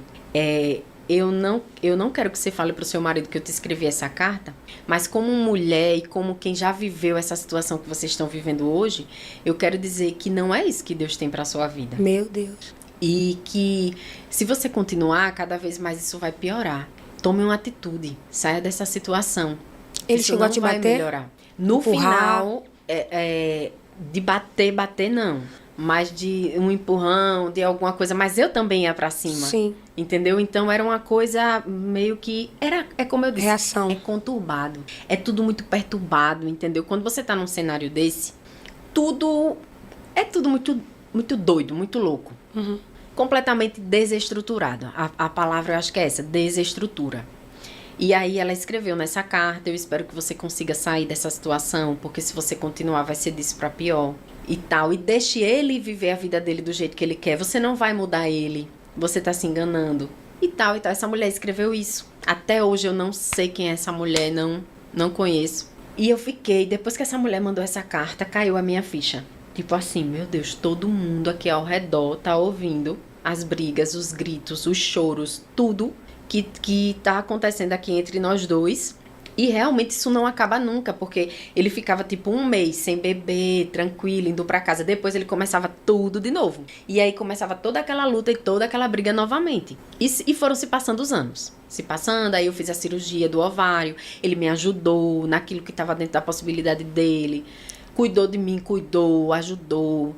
Acho que é importante a gente falar essas coisas, porque para não parecer assim, tipo, você tá fazendo do outro um monstro e quer dizer que você era uma santa. Sim. É imaturidade das duas partes. Muitas vezes, tem muitas mulheres que estão vivendo relacionamentos assim, relacionamento abusivo, com violência emocional, física, psicológica, patrimonial. E muitas vezes você não sabe como sair daquilo e você vai vivendo porque você acha que não tem outra alternativa. Sim. Que não tem outra coisa pra sua vida, que é aquilo, não, mas é o homem da minha vida. Sim. Não, mas ele vai mudar. Não, mas quando passar o tempo, as coisas vão encaixar. E às vezes é simplesmente porque não é aquilo pra sua vida. E essa questão do julgo desigual é uma coisa muito importante que eu acho que tem que ser falada, principalmente pra quem é cristão. Isso. Não vai nessa de, eu vou porque eu vou orar e Deus vai fazer. Não é assim, não é um passe de mágica. Pra você orar e Deus fazer, como Deus fez com a Karine, que veio no outro podcast, Sim. que Deus salvou o marido dela e realmente transformou, tem um pagamento de preço para aquilo ali. Ela teve que pagar um preço para que aquilo acontecesse. Isso. E como é que eu ia pagar o preço se eu já estava fora da presença de Deus, entendeu? E naquela... Não tinha um suporte espiritual. Exato, de ninguém, de família, de Sozinha. ninguém. E lá em outro estado, olha o que o inimigo fez, me tirou Meu Deus. de perto de todo mundo e Que jogou poderia te ajudar. pra longe. Meu Deus, é mesmo. E aí, eu tava atrapalhando a minha vida e estava atrapalhando a dele também. Foi uma perda de tempo para ambos, foi um atrapalho para ambos. Como porque Deus do jeito disse que eu sofria, como que Deus seria. disse, eu estava sofrendo? Estava, mas ele também. Claro que ele também sofria e tinha os momentos dele que não estava bom para ele daquele jeito. Não era bom para ambos, entendeu? Porque às vezes tem essa questão, né? De que não só é a mulher que sofre, não. Às vezes o outro também, do jeito dele, na vida dele ali, ele também tá sofrendo e também não tá sabendo como lidar com aquela situação. É de ambas as partes. Comecei a frequentar, tinha uma assembleia lá, Sim. pertinho na esquina eu ia. Comecei a ir para essa outra, que é uma igreja chamada Ebenezer, que tem lá. E eu ia para as duas. Às vezes eu ia para uma, às vezes eu ia para outra. E Deus falava comigo e foi trabalhando também comigo ali naqueles lugares. Levantou pessoas ali ao redor, amigos que começaram a me ajudar. Uma ia comigo, que era uma amiga minha que Deus levantou lá, a Thalícia. Deus levantou ela realmente para dizer assim, vamos, crente, para a igreja. Amém. E ela dizia, vamos para a igreja, vamos para o culto hoje. A gente vai juntas, a gente senta juntas lá e tal. E ali, Deus... Do jeito que o inimigo trabalha, o Senhor também trabalha. E ele sempre prevalece, ele sempre vai vencer. Amém. Né? E aí, Deus foi trabalhando. E apesar de todo aquele relacionamento conturbado, a gente separou, eu voltei para Maceió, transferi faculdade, depois transferi de volta. Nessa época eu já estava fazendo enfermagem. Eu antes fazia serviço social na UFAL, mas desisti, não era bem o que eu queria. E eu já estava fazendo enfermagem em João Pessoa. E aí, eu transferi para cá, porque a gente separou. Por conta dessas brigas, dessa coisa toda. Se é pra ficar assim, é melhor não ficar e tal. E separou e eu vim embora. Depois a gente voltou, reatou. E eu transferi de volta à faculdade. Olha só que bagunça. Pra arrumar agora, Pra arrumar. é outra coisa. E aí eu voltei, né? Terminei a faculdade. Nesse meio tempo a gente brigando muito. Muitas confusões, muitas coisas. Ele chegou a ameaçar. Nunca fez, mas ameaçava, chegou até a falar pra minha mãe coisas tipo assim, sua filha eu vou matar, vou fazer alguma coisa com ela e tal. Ele diz isso na hora da raiva. Sim. Mas assustou a minha mãe, claro. Qual é a mãe que quer ouvir isso? E me assustava também. Já tinha o gatilho do outro também, né? Exatamente, já tinha o gatilho. E eu, que também trouxe toda aquela carga de muita coisa do passado pra esse relacionamento. E eu sei que a gente acabou separando, a minha mãe foi lá. Quando eu terminei a faculdade, o pessoal me deu 2 propostas de emprego na época. E eu lembro que a minha mãe disse assim, se aceitar, vai ficar aqui sozinha. E eu lavo minhas mãos. O que acontecer na sua vida aqui agora, em João Pessoa, eu lavo minhas mãos. Porque você precisa voltar. Só que, o que é que pesou pra mim? Eu fui pra um culto nessa igreja, Ebenezer, E Deus usou o pastor, até o pastor Vandenberg, que é uma bênção lá. E Deus usou ele e ele disse assim pra mim, eu vejo, o Senhor tá me mostrando, foi no momento da ministração do louvor, malas, alguém que precisa fazer as malas, mas não é porque você vai viajar para outro lugar, é porque você precisa voltar de onde você não deveria ter saído. Meu Deus. Deus permitiu que você chegasse até aqui, permitiu que você passasse por tudo isso, mas o que Ele tem para fazer na sua vida é lá, onde você não deveria ter saído. E você vai voltar. E Deus vai cumprir tudo que Ele te prometeu. As promessas estão de pé, mas tem que ser lá. Então, quando a minha mãe veio falar isso pra mim, Deus já tinha falado comigo, entendeu? Eu já sabia o que era que eu tinha que fazer. Amém. E aí, eu voltei pra cá. Quando eu voltei pra cá, foi outro processo pra conseguir me levantar, pra realmente deixar tudo que era do mundo de lado e voltar pra presença do Senhor como tem que ser. Porque com Deus a gente não pode brincar. Entendi que eu paguei o preço de muita coisa por conta daquele não. Muito sofrimento, muita angústia que eu passei lá em João Pessoa foi por conta daquele não, de ter rasgado os convites e de ter dito não para o Senhor. E eu senti o peso de tudo isso. Na época da história do CD, que eu falei que o José ele mandou o CD via correio pra mim lá, e eu ouvia aquele louvor, ele me viu, menina, eu ouvia todos os dias e várias vezes no dia. Porque aquele hino falava muito, para aquele momento eu tava excluída, eu tava sozinha ali, Meu entendeu? Deus. Assim, da minha família, dos amigos, de tudo, aquelas pessoas, por mais que elas tentassem me ajudar, mas era diferente da minha família. E eu ouvia, sempre ficava ali. Ai, Jesus, eu tô aqui, eu tô excluída, ninguém vai me ver, o que é que vai acontecer na minha vida? Senhor, faz alguma coisa, eu não tô mais aguentando essa situação que tá se arrastando por tanto tempo. E no meio de tudo isso, teve a volta pra cá. Quando eu voltei, aí os meus pais, né, me deram todo apoio, a minha irmã, os meus irmãos, todo mundo me recebeu. Eu comecei a deixar currículo, porque eu já estava formada, tinha feito faculdade lá, pós, tudo, e voltei pra cá já para arrumar um emprego. Que achava que ia ser facílimo arrumar esse emprego, mas não foi. Demorou mais de um ano eu esperando, e nesse mais de um ano Deus foi também trabalhando na minha vida. E depois de um tempo, eu fiquei um tempo sozinha, e depois de um tempo eu me envolvi com a outra pessoa, que estava afastado dos caminhos do Senhor, que foi onde veio a minha primeira filha.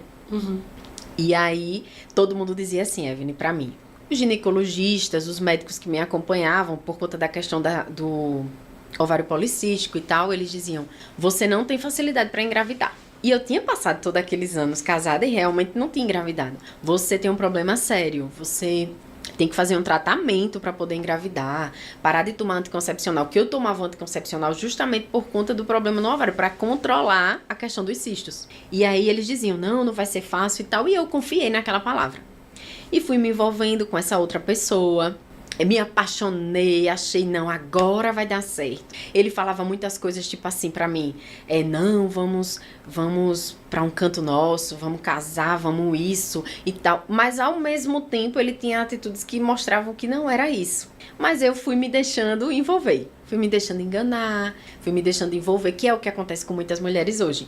Muitas vezes tá na sua cara que não é, mas você se deixa enganar pelo mínimo.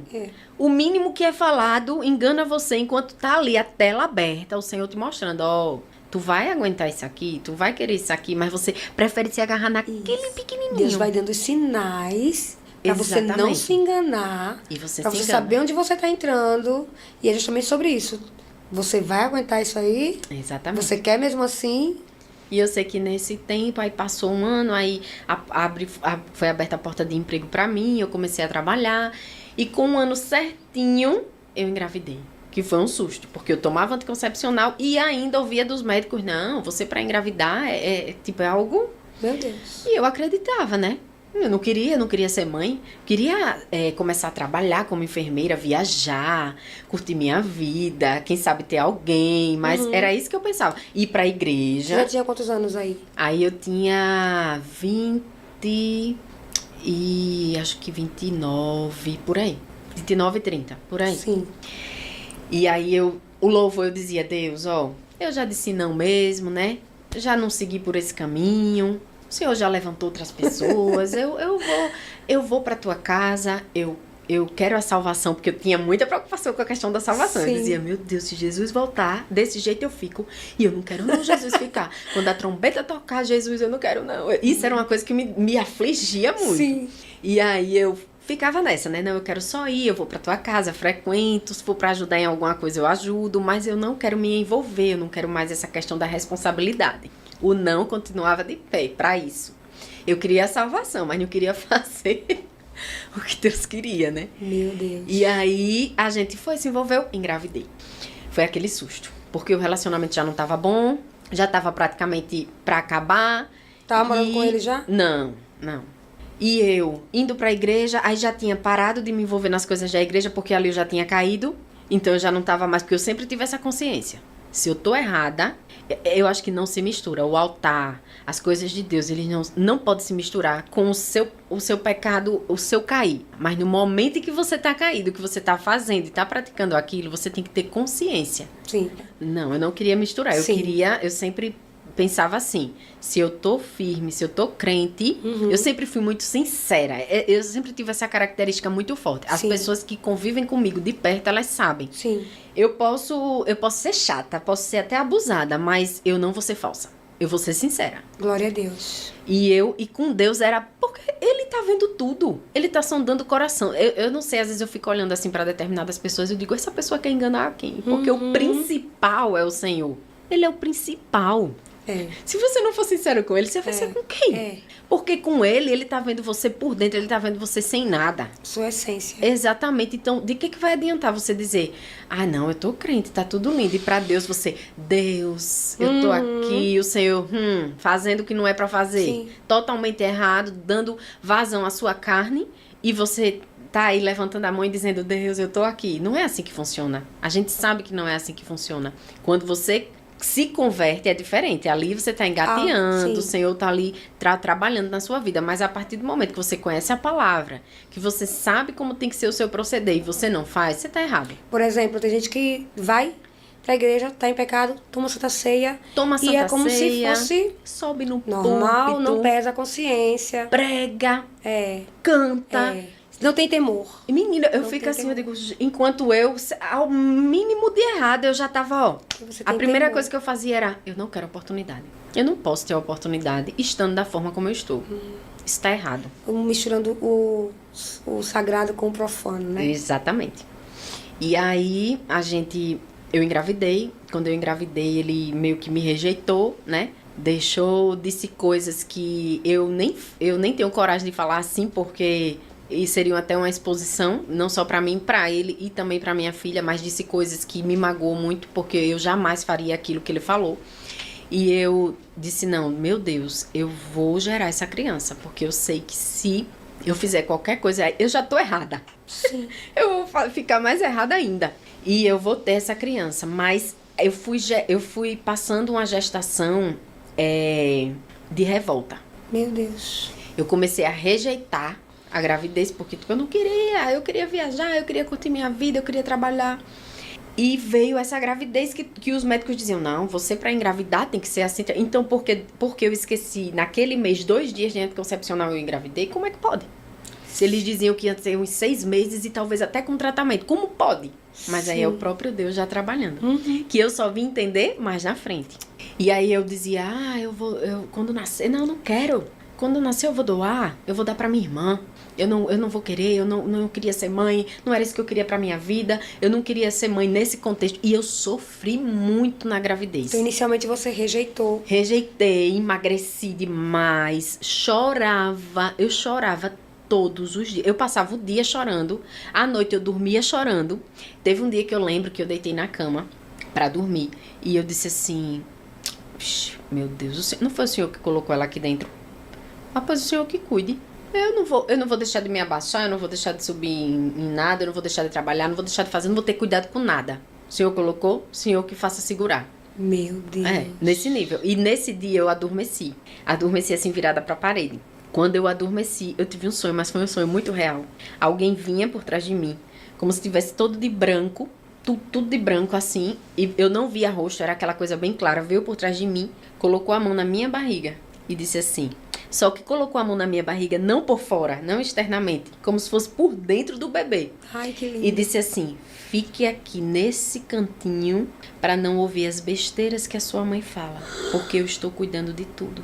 Aí eu acordei no quarto, olhei pra trás assim, fiquei, foi um sonho. Dormi de novo. Quando foi no outro dia, o resto da gestação, a menina ficou na mesma posição, que foi exatamente aquela posição do sonho. E mesmo assim eu não cedia, viu? Eu vi isso, Deus falava comigo, usava pessoas no meu trabalho, o pessoal dizia, Sarita, você... Tem tantas mulheres aí que tá fazendo o meu sacrifício para tentar engravidar, Deus tá te dando essa dádiva e você faz isso, despreza e tal. Mas eu estava irredutível. Evelyn, eu perdi. Eu nunca pensei na minha vida, quando o povo falava de depressão, eu acho que o que eu vivi foi uma depressão naquela gravidez. E sabe você perder a vontade de viver? Tipo assim, eu não via mais graça em nada. Eu gosto muito assim do céu, do mar, das paisagens, das coisas que eu gosto de contemplar. Acabou. Perdeu a graça. Tudo perdeu a graça, tudo perdeu a cor. Eu só sofria e murmurava. E fui criando aquilo dentro de mim. E a criança lá, muito sendo gerada. Isso. E eu, meu Deus, olha, quando essa menina nascer, eu não vou querer nem ver. Eu vou viver a minha vida. Isso, e a barriga crescendo. E a barriga crescendo.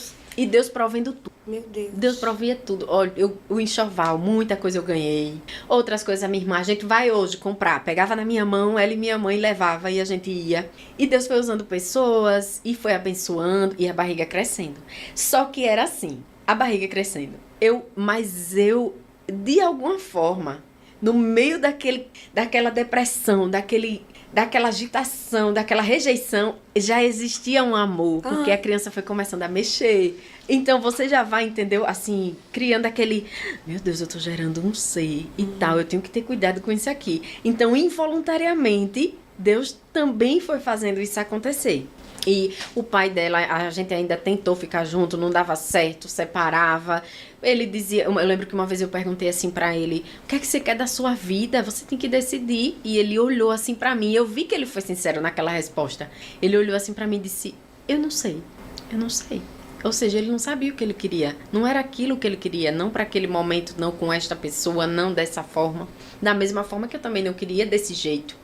Gerar uma criança desse jeito. Mas aconteceu. E aí passou, eu disse, eu quero ter essa menina normal. Não quero cesáreo, eu quero ter normal, quero sentir as dores, não quero que fique cicatriz e tal e tal. O meu pensamento era esse. E esperei até 42 semanas, que é o máximo. Quando eu fiz 42 semanas, a minha ginecologista, a obstetra, disse assim, olha, Sarita, se até quinta-feira ela não nascer, você vai dar entrada no hospital, vai se internar e a gente vai tirar. Vou fazer uma cesariana. Aí eu disse, tá bom. Aí um dia antes, na quarta, comecei a me preparar, fui fazer unha, arrumar o cabelo, pra poder no outro dia ir pro hospital. Quando eu estava fazendo a unha, que eu tava sentada assim, a menina fazendo a unha do meu pé, aí... Eu senti a contração. Barriga grande, aí eu senti aquela contração, aí a menina fez, que foi? Eu tirei ela pensou que tinha tirado algum, aí eu disse, não, eu acho que eu tô sentindo contração, ela, ai meu Deus, vamos terminar logo e tal, não sei o que, do caminho, que é bem pertinho, do salão dela até em casa, eu fui já assim, ó, meu Deus, e tal, será que essa menina vai nascer agora, mas não rompeu bolsa nem nada? Sim. Eu já vinha perdendo líquido alguns dias, mas a médica dizia que era normal, né, que realmente, às vezes você vai aos pouquinhos, vai perdendo, e aí... liguei pra obstetra, vá agora pra emergência, agora, pegue tudo e corra agora. Aí foi aquela correria, peguei as bolsas, fui pra emergência. Quando chegou lá, a médica fez uns exames que eles fazem pra ver se o bebê, se tá em sofrimento, como é que tá a frequência cardíaca e tal. E quando ela fez os estímulos e fez o exame, deu que a frequência cardíaca dela já tava bem baixinha, ela tava entrando em sofrimento. Fetal, que eles chamam, né? E a bolsa tinha estourado? Não tinha estourado. Aí a médica disse, não vai ser normal. Aí eu disse, como assim não vai ser normal? Eu quero normal. Aí ela, não, Sarita, mas não dá, eu não vou cometer isso seria uma irresponsabilidade minha e tal, não sei o que. E eu, não, mas eu quero esperar pela minha médica amanhã, porque ela ia chegar de manhã no plantão. E quem tava me recebendo era a médica que tava na urgência. Aí eu disse, não, mas eu quero. Ela, não, mas não pode. Aí o pai dela tava comigo nesse dia. Aí ele, não, Sarita, você é louca, isso não existe. A médica tá dizendo que não pode e tal. Aí eu disse, tá bom, vamos lá. 3 e pouca da manhã. Eu estava entrando no centro cirúrgico. 3 horas da manhã era. umas 10 para as 3, começou todo aquele preparo, né, para fazer a cesariana. E aí, eu sei que ela nasceu, era 3 e um pouquinho da manhã. E aí, quando ela nasceu, eu tava lá deitada, eles amarram assim, né, pra você não se mexer. E eu tava lá assim, e aí ela saiu, aquele choro tipo de filme, né, que a criança grita. E aí eu nasci. Aí a médica ajeitou e tal, aí entregou pro anestesista. E eu tava aqui assim. Aí ele veio com ela, colocou a cabecinha dela aqui assim. Ela chorando. Foto. Ela chorando, berrando, Evelyn. Aquele negócio todo. Aí colocou ela aqui assim. Faltavam uns 2 dedinhos pra encostar no meu rosto. Ele colocou só aqui assim o rostinho dela. Aí ele fez, olha aqui, mãe, olha ela, não sei o que, nasceu. Aí eu virei o rosto. Quando eu virei, ela gritando muito aqui, bem pertinho do meu ouvido. Aí eu fiz assim, não chore não. Menina, aí ela encostou o rosto. Ela fez assim e encostou o rostinho no meu rosto. Que lindo. Acabou. Nasceu um bebê, nasceu uma mãe. Acabou. Eu desmoronei ali naquele momento. Eu desmoronei. Ela encostou aí, fez assim, parou de chorar. Eu comecei a chorar. Aí era eu. Mas não era choro educado não, viu? Era urrando. Você? Urrando. O choro, ele saía, acho que da minha alma. Eu não sei explicar isso.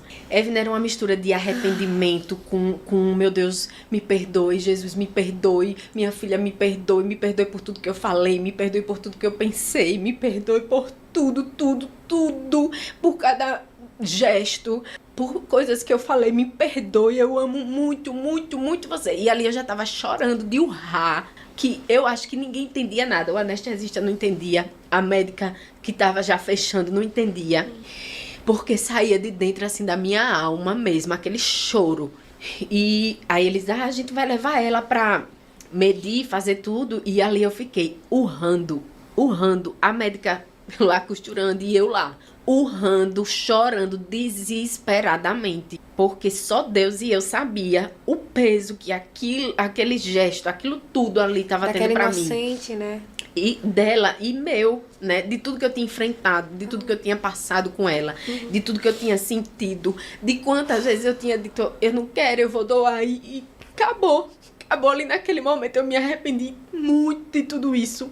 E eu dizia, meu Deus, eu fiz tudo isso por causa de um homem, de uma pessoa, porque eu achava que tinha que ser de um jeito e eu não soube aproveitar aquilo ali. Enfim, foi uma mistura de muita coisa e eu chorei muito e a partir dali acabou. A partir dali eu abracei a minha filha. Lembro que a minha irmã brincou comigo quando a minha irmã chegou pra ficar comigo lá no apartamento com a bebê e ela brincou, ela abraçou ela assim, né? Que a minha irmã ficou muito perto de mim nesse processo todo. E aí a minha irmã olhou pra mim, eu ainda meio anestesiada, ela disse, e aí?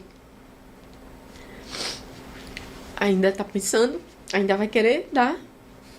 Eu nem respondia, porque eu não conseguia falar. E ela ali do meu ladinho.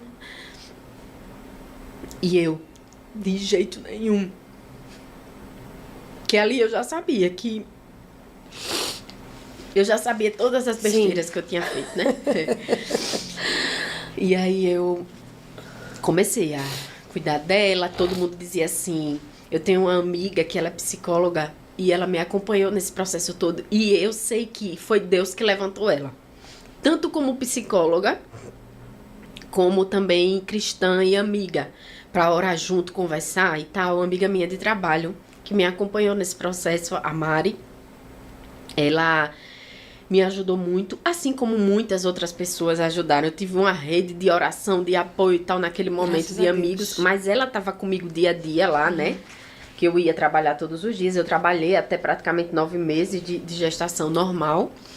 E ela estava ali comigo diariamente. Vamos almoçar juntas hoje? Ela dava uma passadinha no meu setor e me dava uma palavra. E me dava uma orientação. E disse, procura uma psicóloga. Procura alguém para te acompanhar nesse momento. E todo mundo dizia, Sarita não vai dar de mamar. Sarita vai ter uma depressão pós-parto. Essa era a fala unânime. Todo mundo. Você surpreendeu todo mundo, então. Eu não, Deus surpreendeu. Deus surpreendeu, todo mundo. sim. O Senhor surpreendeu todo mundo. Amém. Todo mundo pensava que eu ia... Acho que até você pensou, né? Também pensei. Que eu ia ter depressão pós-parto, que eu não ia amamentar, e nada disso aconteceu. Naquele momento ali, naquele centro cirúrgico, foi aí onde eu entendi o porquê de ser naquela hora. 13 e pouca da manhã, o centro cirúrgico tá vazio. Não tem cirurgia, só tem cirurgia de madrugada se for de urgência. Se não, é tudo programado para durante o dia. E tudo aconteceu de uma forma que foi naquele horário, porque eu urrava. Eu disse, meu Deus, se o centro cirúrgico tivesse cheio de outras grávidas, todo mundo ia ouvir. Ia ter medo. Ela tá sentindo dor. O que é que tá acontecendo ali? E aí, a minha filha, né, nasceu e foi aquele amor e eu amamentei. Até quando ela não quis mais. Glória a Deus. Que ela mesmo fazia assim, que não queria. E fiquei com ela. Amo, é o amor da minha vida. As duas são, ela e a outra, mas ela teve toda essa história, então ela é o primeiro amor verdadeiro da minha vida. Foi aí onde a Sarita, a nova Sarita, vamos dizer, de verdade, nasceu. Jeremias disse que teve uma visão e que ele via um vaso na mão do oleiro. E que nessa visão o vaso quebrava. Pronto. Naquele momento, o vaso quebrou. Essa foi uma palavra que foi o próprio Deus que me deu sobre essa situação da minha vida. E aquele momento foi o momento em que o vaso quebrou, nas mãos do oleiro. Meu Deus. E dali o Senhor começou a refazer um vaso novo. Eu ainda tentei ficar com o pai dela há um tempo. A gente tentou, né? E tal, mas não deu certo. E aí, eu muito naquele sofrimento emocional por conta dele, que eu dizia, meu Deus, como é que pode? Mas essa é minha família. É a família, foi o Senhor que deu. Eu tenho que ficar, eu tenho que suportar. E tal. Mas ele não queria, ele estava em outra... O outro tem que querer também, né? O relacionamento é construído por dois. Exatamente, ele estava em outra Os dois têm condição, que querer. em outra sintonia, vamos dizer assim, Sim. da vida dele, diferente Sim. da minha. Em outra página. Exatamente. E aí eu, Senhor, eu quero construir a minha vida. E continuei insistindo ali mais ou menos até uns 4 meses de vida dela. Sim. Até que um dia eu fui trabalhar, já tinha voltado a trabalhar, né? E eu dei um plantão, nesse dia um plantão noturno. Saí de manhã.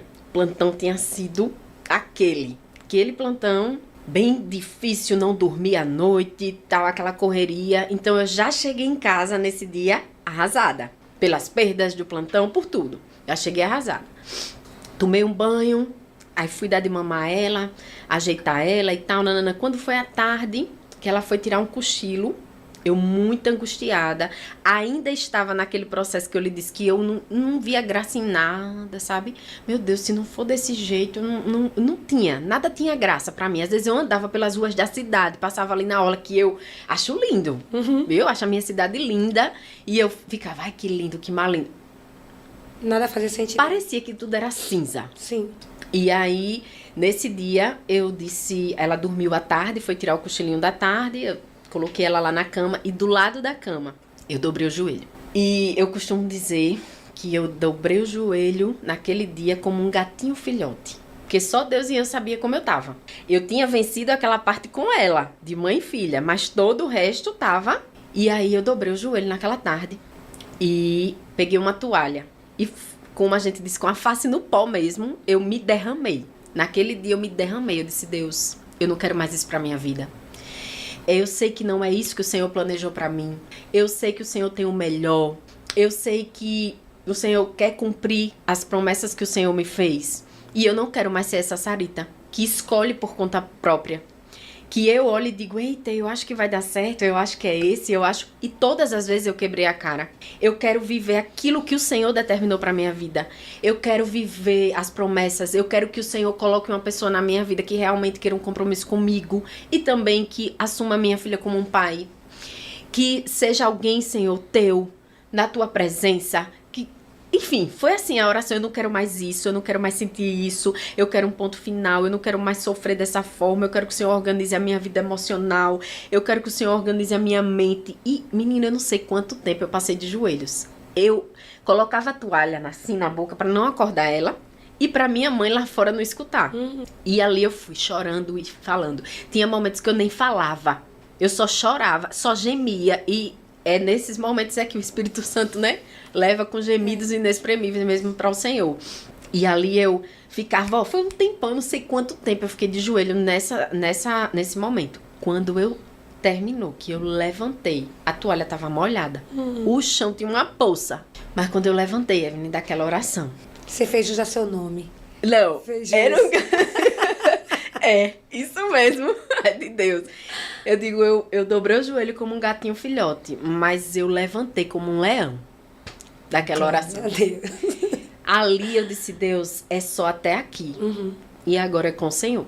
Quando foi no outro dia, o pai dela, que ele mandava uma mensagem assim, tipo, eu tô de folga hoje, e aí vamos se ver, vamos sair. Mas não queria assumir realmente aquela coisa família, né? Aquela responsabilidade que deveria ser. E aí eu disse, nesse dia eu disse, não, se você quiser ver a bebê, fique à vontade, quando você quiser. Ficou em As paz, portas né? vão com estar ele. em paz. Sim. Ali eu já não sentia mais raiva dele, mais mágoa, nada. Sim. Eu disse, se você quiser, foi pelo WhatsApp, eu disse, se você quiser ir ver a bebê, fique à vontade e tal, mas pra mim, não. E segui realmente na presença de Deus e comecei a buscar Deus de novo. O mundo começou a ganhar um colorido. Voltou. Eu comecei a enxergar as coisas, eu comecei a enxergar possibilidades Graças a Deus. na minha vida. Comecei a olhar novamente para tudo que Deus criou e dizer que lindo, Senhor, como o céu tá azul. Oh, Jesus, coisa Entendeu? linda. Tudo que tava cinza ganhou Amém. novamente cor. E fui caminhando ali com a minha filha e com algum tempo depois, alguns meses depois, eu botei na minha cabeça que eu queria uma moto. Eu vou comprar uma moto para eu poder descer para trabalhar. E ser mais rápido, porque o trânsito é muito grande. Eu vou aprender a pilotar moto, vou tirar minha carteira de moto e vou comprar. Eu sei que alguns meses depois, nessa história da moto, o pastor Alan Jefferson, Sim. que é meu amigo também de longas datas, né? Deus já usou várias vezes na minha vida, ele sabe toda a trajetória. E aí ele disse assim, procura o Delvani, que é um rapaz lá da igreja sede, que eu já tinha visto várias vezes em Sim. cursos, mas nunca tinha enxergado. Pra aprender a pilotar. Ele vai te instruir tudo sobre moto. Já tô até entendendo a história sobre já. moto. Já tá entendendo. Entende tudo sobre moto. Trabalha numa empresa de moto e tal. Nanana. Ele vai te ajudar, ainda pode até te ensinar e tal. O Jefferson, né? O Jefferson já.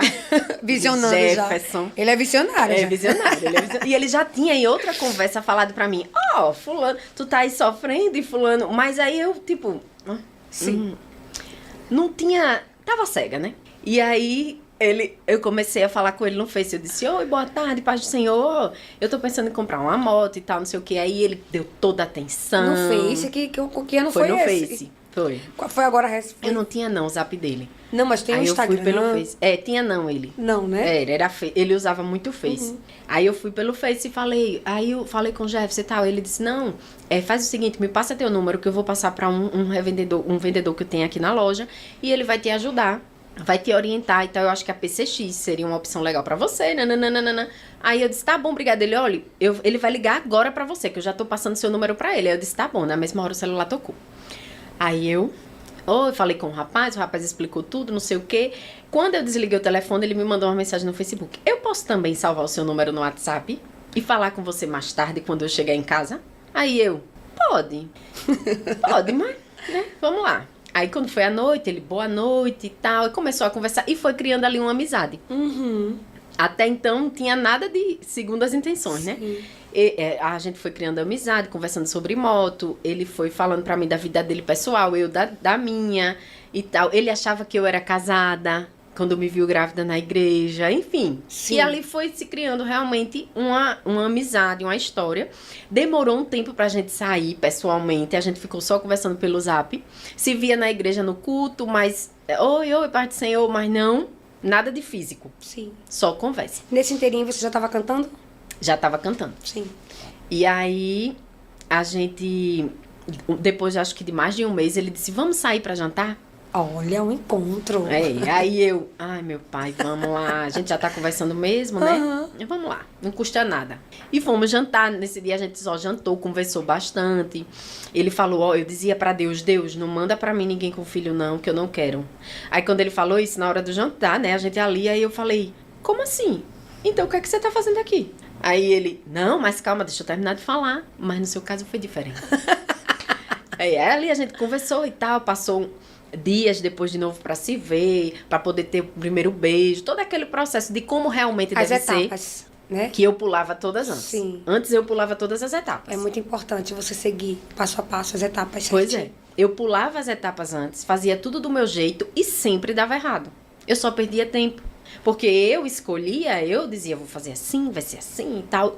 Eram os meus planos. Eu queria realizar os meus planos e não os de Deus. Mas depois daquela oração. Glória a Deus. E aí eu fui e a gente foi se relacionando. E aí eu lembro que na época Deus usou alguém, disse que tinha pressa na minha vida e tal, nananã. E eu sei que realmente foi tudo. Ele é bem mais velho que eu. Né? Ele acho que tem 48 ou é 49, né? Já tá entrando quase nos 50. E eu tenho 37. Sim. Mas essa questão dele ser mais velho foi importante também para o processo. Sim.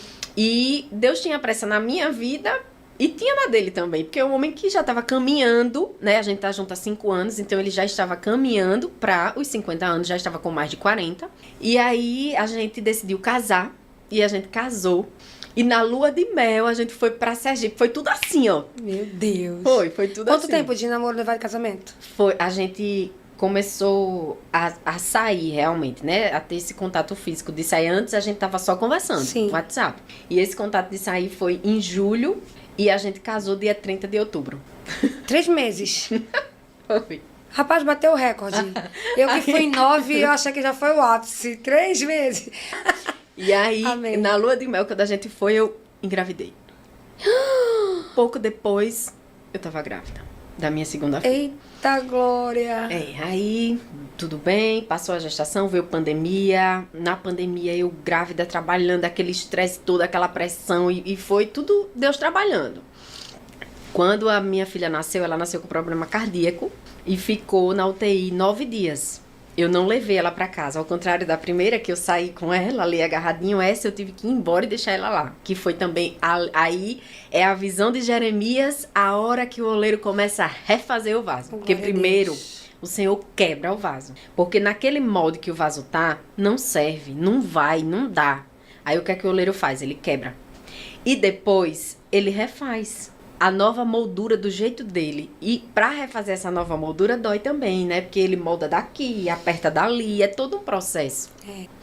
E aí a minha filha ficou esses 9 dias, que foram 9 dias assim que eu sofri muito, mas Deus também falou muito comigo. E o Senhor dizia que ia fazer, que era promessa dele, e ele realmente cumpriu. Depois de um tempo, o problema que ela tinha nascido no coração resolveu naturalmente, que o médico disse, se não resolver naturalmente, aí você vai ter que ir pra Recife com ela pra fazer uma cirurgia grande e tal. Mas Graças pra a glória Deus. de Deus, com menos tempo até do que o pessoal tinha falado, o problema foi resolvido. Amém. E ela nasceu. E aí, depois que ela nasceu, eu lembro que um dia eu tava em casa e eu tenho algumas composições de alguns louvores. E aí, nesse dia, eu comecei a lembrar de tudo que eu tinha passado, inclusive da questão da gravidez da minha primeira filha. E o Senhor disse, pega a caneta e o papel. E ali, eu na hora, não tinha caneta e papel, eu disse, vou pegar o celular. Peguei o celular e comecei a digitar tudo aquilo que o Senhor estava colocando na minha mente e no meu coração. E guardei. Depois, quando eu tive uma oportunidade, peguei uma caneta e um papel e escrevi tudo sem nome. E eu disse assim pra Deus, Deus, eu botei embaixo da letra, deixa aí, interrogado, ou recomeçar. Qual é o nome que eu coloco? Passou um tempo, uns 2 dias, não sei. E ali eu orando, adorando a Deus, fui tomar banho.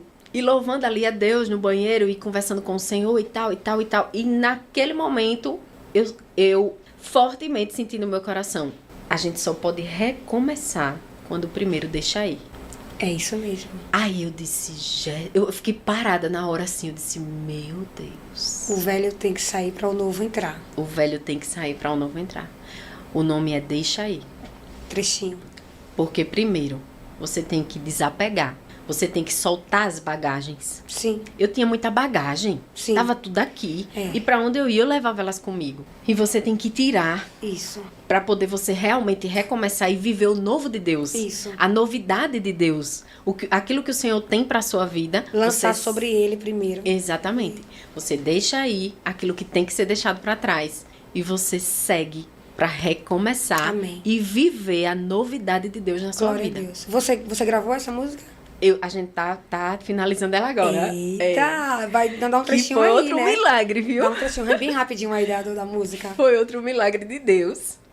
Também foi um presente da minha irmã, porque eu sem condições no momento de fazer, você sabe que é um processo caro.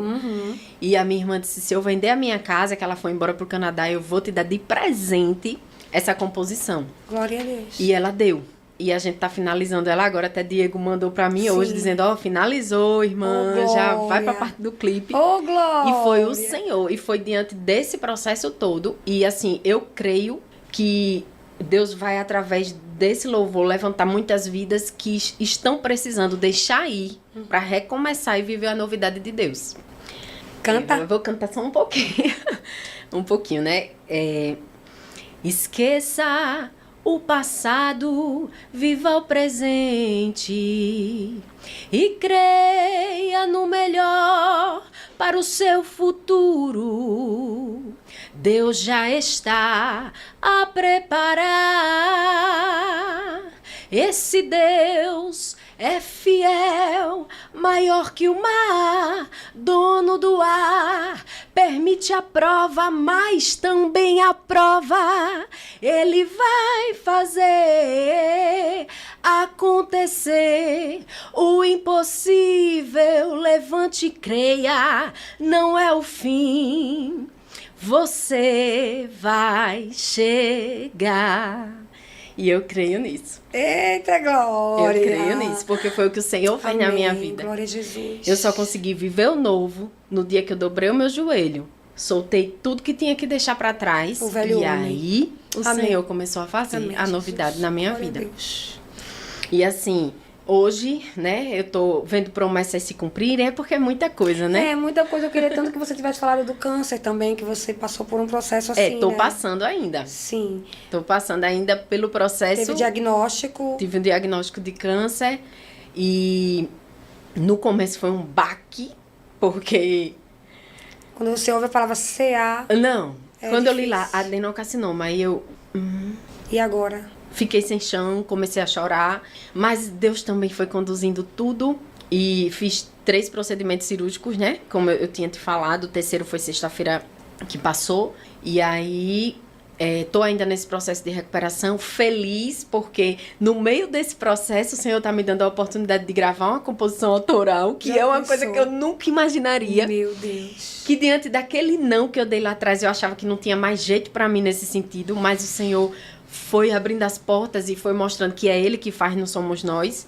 E no meio de tudo isso, de estar de benefício, do benefício não ter saído ainda, enfim, no meio desse processo do câncer, de todas as dores, náusea, de tudo que a gente sente nesse processo, e quem passa, já passou, tá passando, sabe. No meio de tudo isso, Deus está fazendo coisas grandes, que lá atrás eu disse não, mas Ele hoje está fazendo. Tá mostrando que é Ele que faz, não sou eu, que não tá dependendo de mim, tá tudo dependendo dEle, porque realmente é Ele, é o Senhor quem faz todas as coisas. Tudo que acontece é pra honra e glória do nome dEle. É. E eu tô aí, tô me recuperando, e Deus tá trabalhando Glória a Deus. E você pra dar vai vitória. continuar testemunhando aquilo que Ele fez Isso. e vai fazer. Eu tô esperando finalizar esse processo aí, pra dizer assim, agora Jesus, agora eu vou E abrir você a minha vai contar boca. muito esse testemunho. Eu espero te receber mais uma vez aqui, Sarita, para você contar todo esse processo pra gente, porque eu sei que vai aumentar a fé de muita gente. É. Eu passei mais ou menos um diagnóstico que parecia ser um câncer também, e eu senti essa sensação do morri, né? Puxaram meu chão, agora eu vou Isso. desabar. Mas o Senhor, Ele assim, entrou de uma forma assim sobrenatural, que eu vou te dizer, eu passei pelo processo, e ao invés de eu ser consolada, eu estava consolando. Eu estava dizendo, o meu Redentor vive, Ele está no controle. E é isso que eu tô fazendo aqui hoje. Exatamente. Eu tô dizendo que Ele vive, Ele faz e Ele pode. A gente erra, a gente é falho, todos nós somos, mas o Senhor é fiel e Ele permanece conosco, independente da situação, mesmo que pareça que não vai acontecer, que tá tudo desabando, Amém. mas Ele é fiel, Ele é verdadeiro, e quando Glória Ele a diz que Deus. faz, Ele faz.